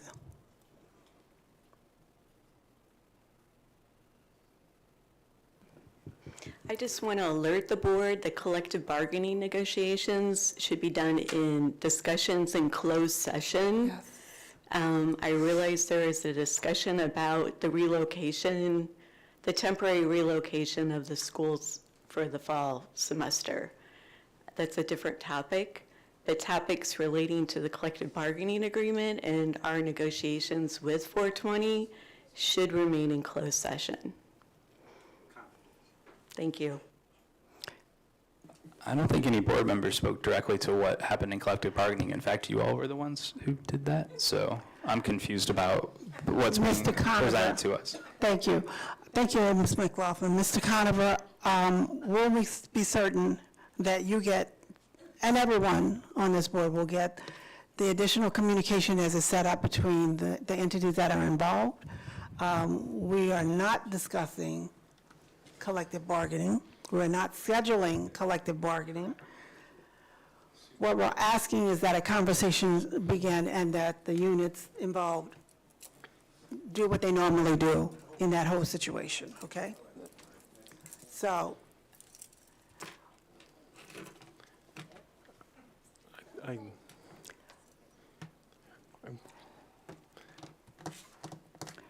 Board Member Conover, can you control your face? Thank you. That is incredibly against our board norms, Vice President. I'm sorry. I thought our board norms talked about governing our appearance and how we were interacting. Right. I'm sorry. yeah, when you challenge other people for lack of communication. So, we need to be able to move Talk forward about in our respect, board she meeting. It is, we need to move on with business. We have a few other items that need to be discussed, so. If I may, just one comment. I just want to ask that we all, as a board, and the superintendent, and the cabinet, and the staff, and the parents, and the whole community, I want us all to do everything we can to make the fall semester successful and to work together better with the union in the future so that we can set a good example for our students. Yeah. Thank you, Mr. Marston. And although our audience members have been very passionate, I really appreciate and respect your opinions, okay? Thank you both for being able to express yourselves. Ma'am, we need to... So I received a note that we did miss one speaker. Were you the speaker? Yes, ma'am.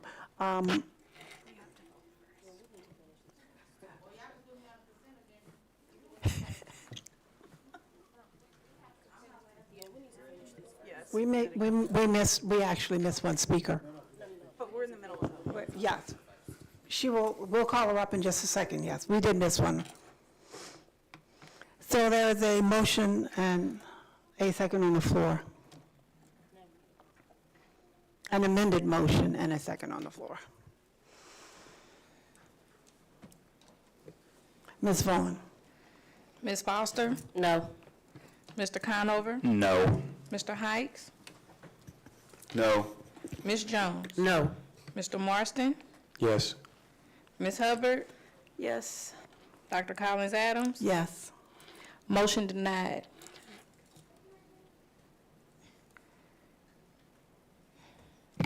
Thank you. Item 16.3.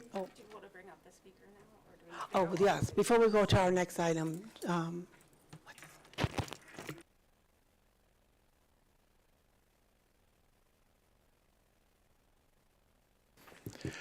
Thank you. Please allow Ms. Ebony Williams to address the board. Ms. Williams, I apologize. It's okay, y'all stay late just to make sure I still talk to y'all. My name's Ebony. I'm the director of organizing at Bridge to Hope. A lot of y'all already heard about Bridge to Hope. A lot of you heard the falsified information about us privatizing. My plan includes no money, no cost to y'all, no cost to us, so there's no way for us to privatize. I just wanted to start that off with that. I passed out to y'all the explanations and also sent emails to everybody on the board to welcome a meeting. As you know, Ms. Karen, I like to present an opportunity for partnership through the Know Your Level campaign, which can also be piloted under Lit for the Lou, which we haven't done anything with. Know Your Level campaign is a community design initiative to help families understand grade level expectations, navigate academic data, and confidently engage in their child's literacy journey. This work responds directly to parent concerns about literacy data and report card comprehension, reading challenges, and the need for ongoing restorative engagement and not just reactive interventions. Our proposal is a pilot partnership for 25-26 school year with 2 to 3 SLPS elementary schools Example schools like Ames, VPA, Lexington, Bryan Hill, or other schools that could be recommended by the board.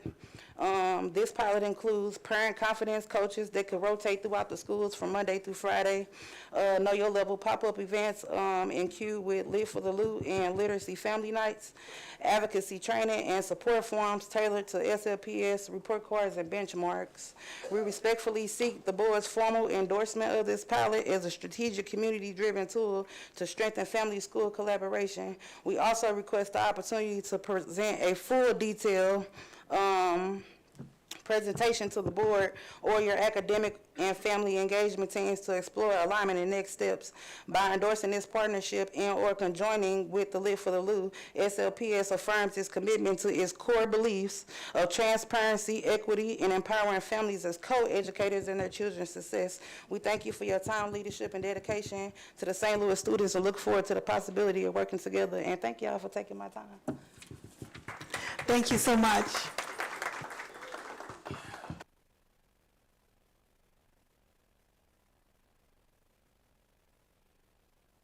Excuse me. We move forward in our items for action. Item 16.3, travelers insurance coverage.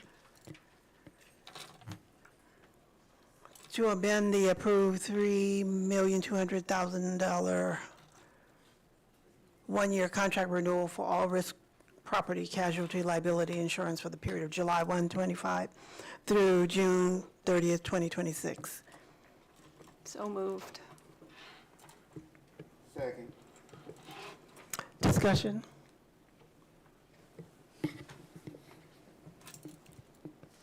Ms. Conover? Yeah, is it possible just to get a quick readout of, so we just voted on this, right, with in relation, I think, to the budget. I could be wrong. Happy to be corrected. Sorry, I'll put that a little bit better. We just voted on the 3,200 for this, I think about a month ago. Please correct me if I'm wrong. And we are looking to update this now. I think it would be helpful for us to just get a little readout on what's going on here. Dr. Boucher. Dr. Berry is going to explain in more detail about the additional insurance that we need to cover our buildings. At the last board meeting that it was presented at and approved, it was approved for $3.2 million, but our quotes came back at $3.7 million because of the tornadoes. But I'll let Dr. Berry share more. Thank you, that is correct. Yes, in May you did approve the $3.2 million. We appreciate that. At that time, there were quotes, and they were still coming in. We had not had all the information, one from the tornado, and also at that time, it was a quote for ICAP. ICAP was a vendor for our occupied properties. We currently have travelers insurance. And so ICAP came in well under what travelers insurance cost us. So we were looking to go with ICAP.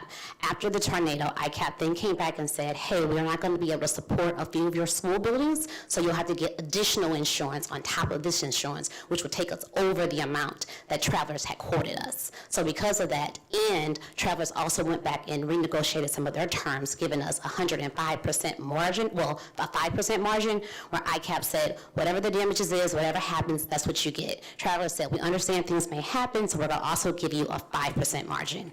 With that, when we go to ICAP, we would have had a lapse in policies, so some things may have shifted. We would have to wait, get different contractors, but under travelers, it's a smooth process and we can finish that. So keeping travelers and putting them back in, although we're coming in, we're asking not to spend more than 3.7, we are hoping and hopeful it'll be under 3.7. It is still cheaper than the original bid when ICAP was coming in, because we would have had to come and ask you for an additional insurance to cover some of our properties. That's very helpful. Thank you. Thank you. Any further discussion?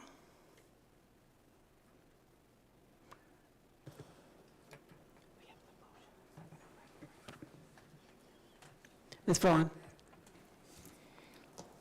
Ms. Foster? Yes. Mr. Conover? Yes. Mr. Hikes? Yes. Ms. Jones? Yes. Mr. Marston? Yes. Ms. Hubbard? Yes. Dr. Collins Adams? Yes. Motion approved. Item 16.4, Harrison Lee Consulting, fiscal year 25 audit.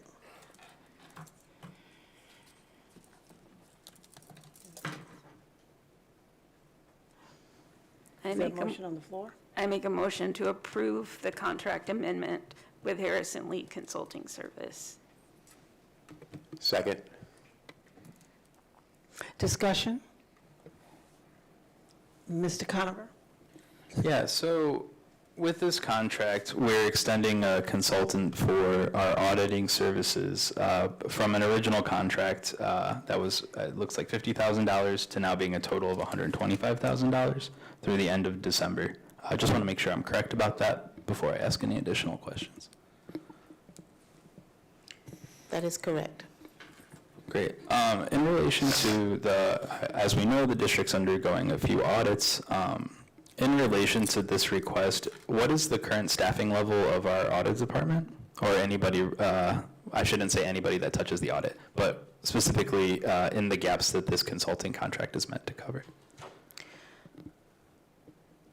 What are the gaps? Well, yeah, I mean, that would be good to know is like, what is the scope of work of this extension, if it's the same as the original contract or not, and then if those are still gaps that we have at the district, or I've been under the impression that we've more fully staffed audit-related staff, and so I'm sort of confused why we're extending this contract. So in terms of assisting with the audit for St. Louis Public Schools, the goal is to make sure that we submit it on time.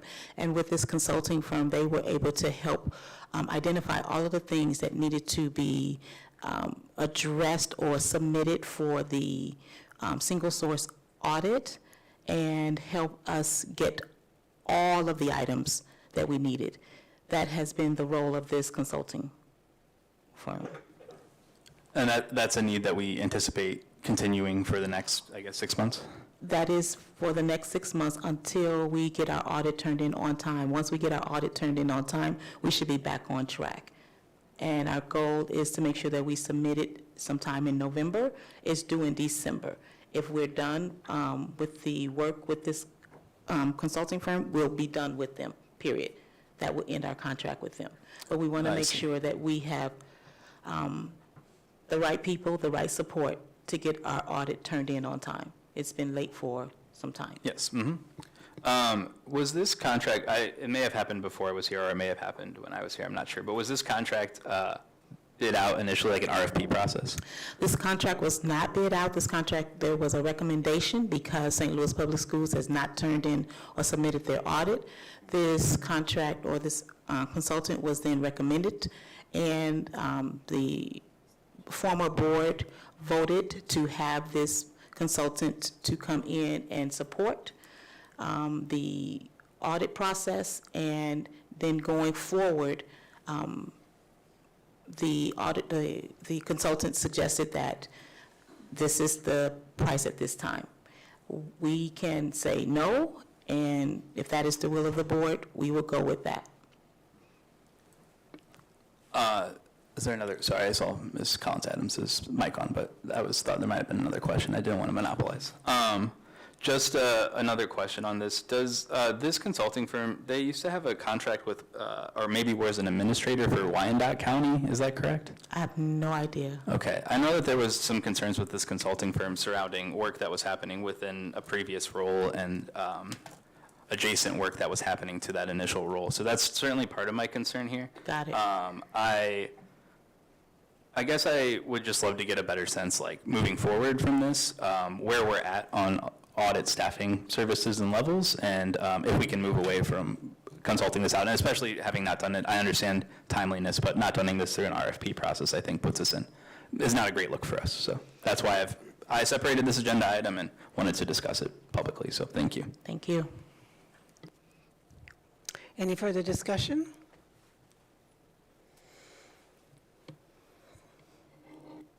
Been moved and second. Ms. Vaughn? Mrs. Foster? No. Mr. Conover? No. Mr. Hikes? No. Ms. Jones? No. Mr. Marston? Yes. Ms. Hubbard? Yes. Dr. Collins-Adams? Yes. Motion denied.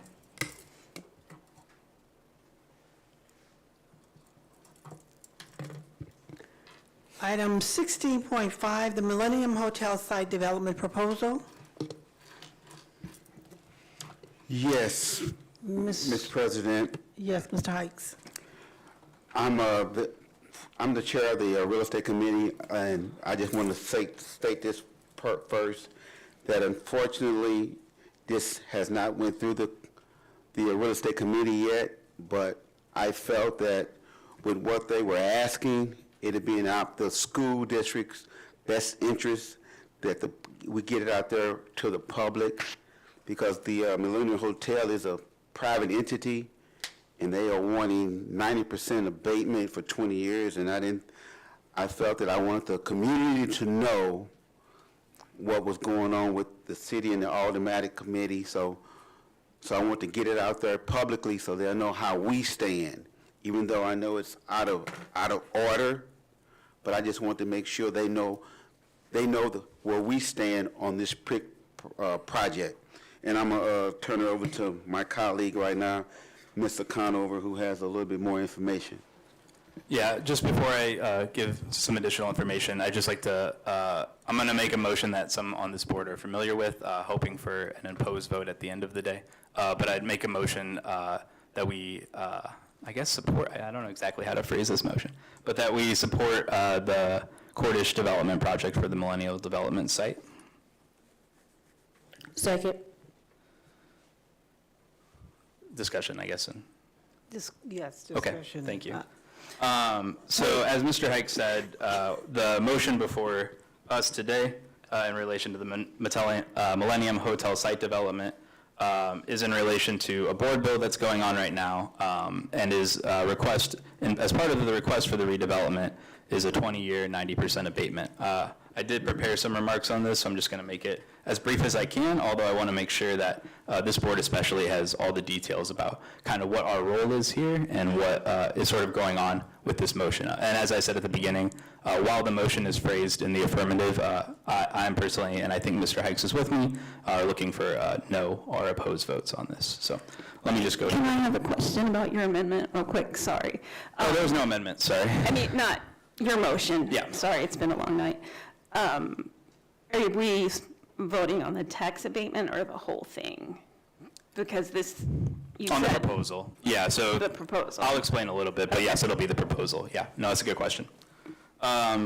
Great, so according to policy that was passed by some of our parents, well, with the support of some of our parents at the Board of Aldermen some years ago now, Ordinance 71620, this sets out policies related to tax incentive packages over, I think it's $1 million, but don't quote me, $1 million, including the opportunity, which includes the opportunity for the district to weigh in on said proposals.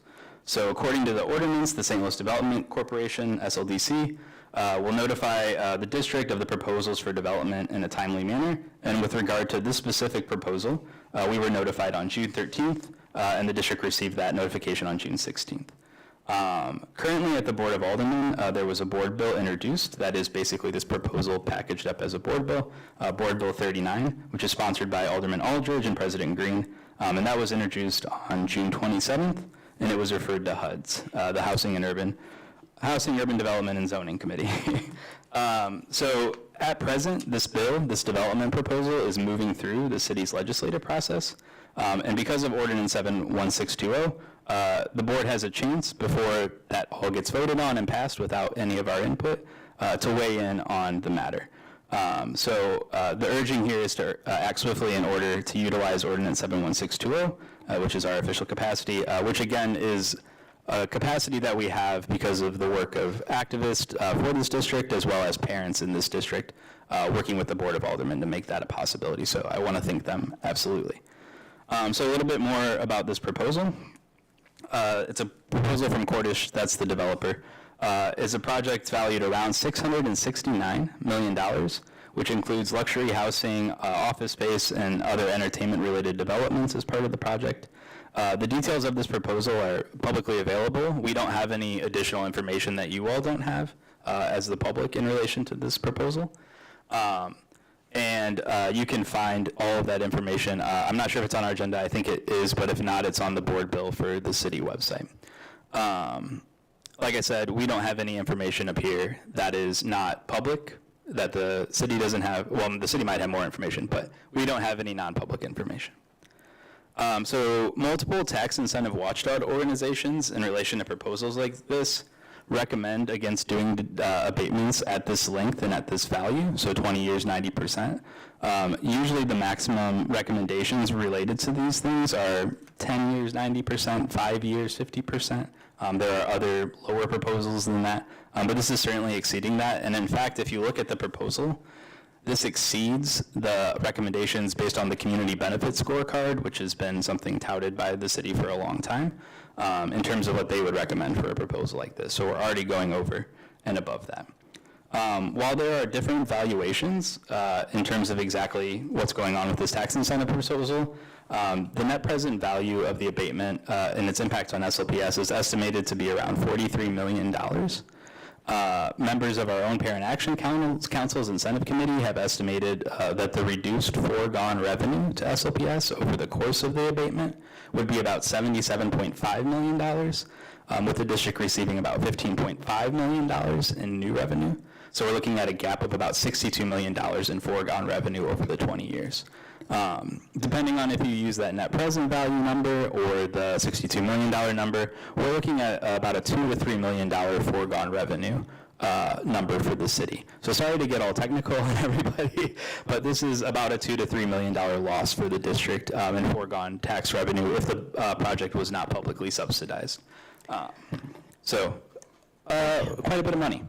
Now, curiously, the city of St. Louis stands to make more revenue over the course of the abatement than it stands to forego, which is very different than our position at SLPS, right?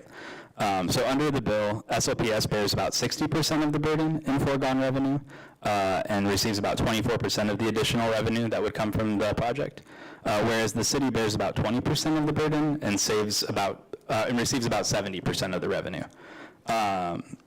Seems a little odd, and the gaps to 100 there are for other taxing districts.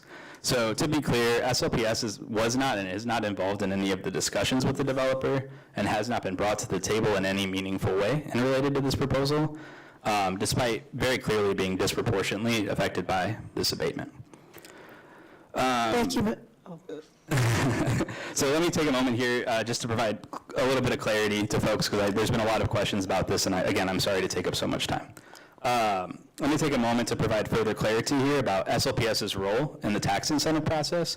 We don't control the value of abatements or any other tax incentives, and we don't have a direct ability to change any board bills. This isn't our real estate in any meaningful sense, and we're not making any sort of decisions like that. Our primary role, because of the advocacy I mentioned in relation to the ordinance, Ordinance 71620, is to weigh in on these proposals as a board, as a district, when they arise. And that's the action I'm asking us to consider here. So just to be clear again, this proposal is moving at the Board of Aldermen. It's been introduced and sent to a committee. And at any point, they could take action on it. They are on recess, I think, as of Friday. But there is plenty of precedent for taking things, having emergency meetings in recess. So I'll move on from that.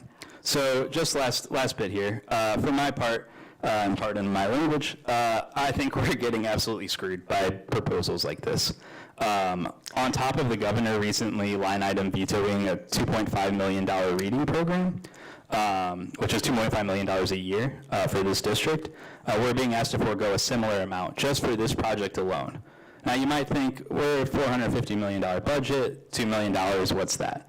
This district forgoes about $38 million a year in annual tax abatement revenue, unrelated to this project.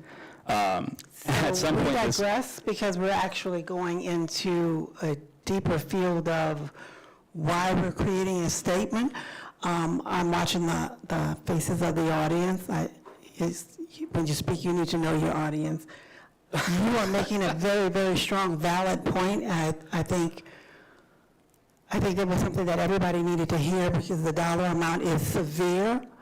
The biggest concern, if you had to put it in smaller language, it would be that's an entire generation that they would get away with not having to pay taxes. 20 years is a very, very long time at 90%, really. And the board will be, that Housing and Urban Development Zoning Committee will be on break until September, and the board tonight would then be charged, according to what Mr. Heiss gave us, a statement by our vote, by saying we do not support what they're trying to do, in essence, to us. And so, Mr. Conover, I thank you so much for all of the details in your report, because that was extremely valuable. Sure. Yeah, just encourage a no vote on this. Thank you. Ms. Vaughn? Is there any other discussion? Mr. Morrison, yes, you have. I'll just sort of restate some of what Ben said. To me, a 20 or 90% tax abatement is too long and too high, and it looks to me like building rich people's stuff downtown on the backs of SLPS students. Yeah, definitely. Any additional discussion? Ms. Jones? I would certainly like to encourage a no vote as well. There are too many businesses that are coming up that have the money to take care of building back St. Louis without building them on the backs of our students. So I'm encouraging a no vote. I'm still stuck on the 20 years, but that's unbelievable. If there are no further details in the discussion, Ms. Vaughn? Ms. Foster? No. Mr. Conover? No. Mr. Heights? No. Ms. Jones? No. Mr. Marston? No. Ms. Hubbard? No. Dr. Collins Adams? No. Motion denied. And then we'll revisit this in September when they start getting, when that conversation starts again. We hope to have your support.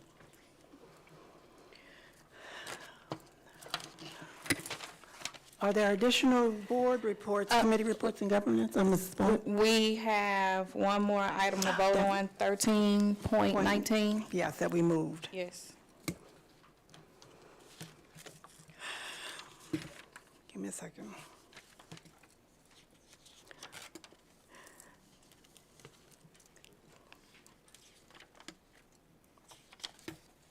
(13.19), the Behavior Helper LLC. There a motion on the floor? So moved. Second. Discussion? Ms. Vaughn? Ms. Foster? No. Mr. Conover? No. Mr. Heights? No. Ms. Jones? No. Mr. Marston? Yes. Ms. Hubbard? Yes. Dr. Collins Adams? No. Motion denied.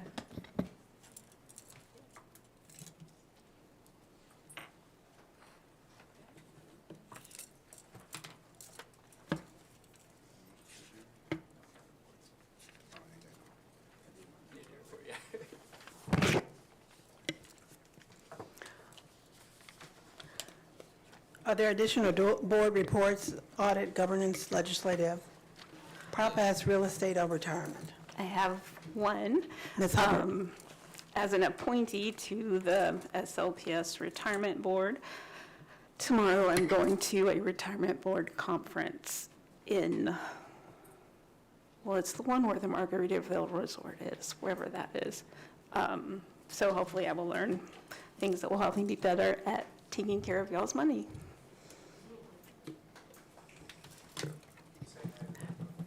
Thank you. Yeah. Ms. Foster and Mr. Conover? Ms. Foster's okay.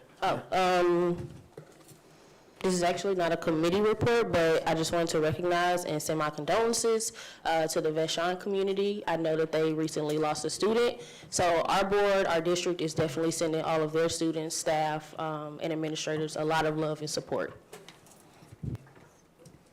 Mr. Conover? I absolutely second Ms. Foster's report. With the president's approval, I'd just like to announce that we're having a legislative committee meeting on, I think it's July 10th at 10:30, to discuss some of the things that were discussed at the work session related to our policy agenda. So since the president and I are co-chairs of the committee, I just thought this is the section for announcements. I thought I'd let you all know. So. Ms. Vaughn will send out additional information to everyone. Dr. Boucher, any additional announcements that you have? Well, if we do not have any more board business, Ms. Vaughn, is there anything that, because we are going back to closed session. Yeah, I'll make a motion to adjourn open session and return to closed session pursuant of the relevant statutes of the state of Missouri to discuss personnel and legal matters. Second. Ms. Vaughn?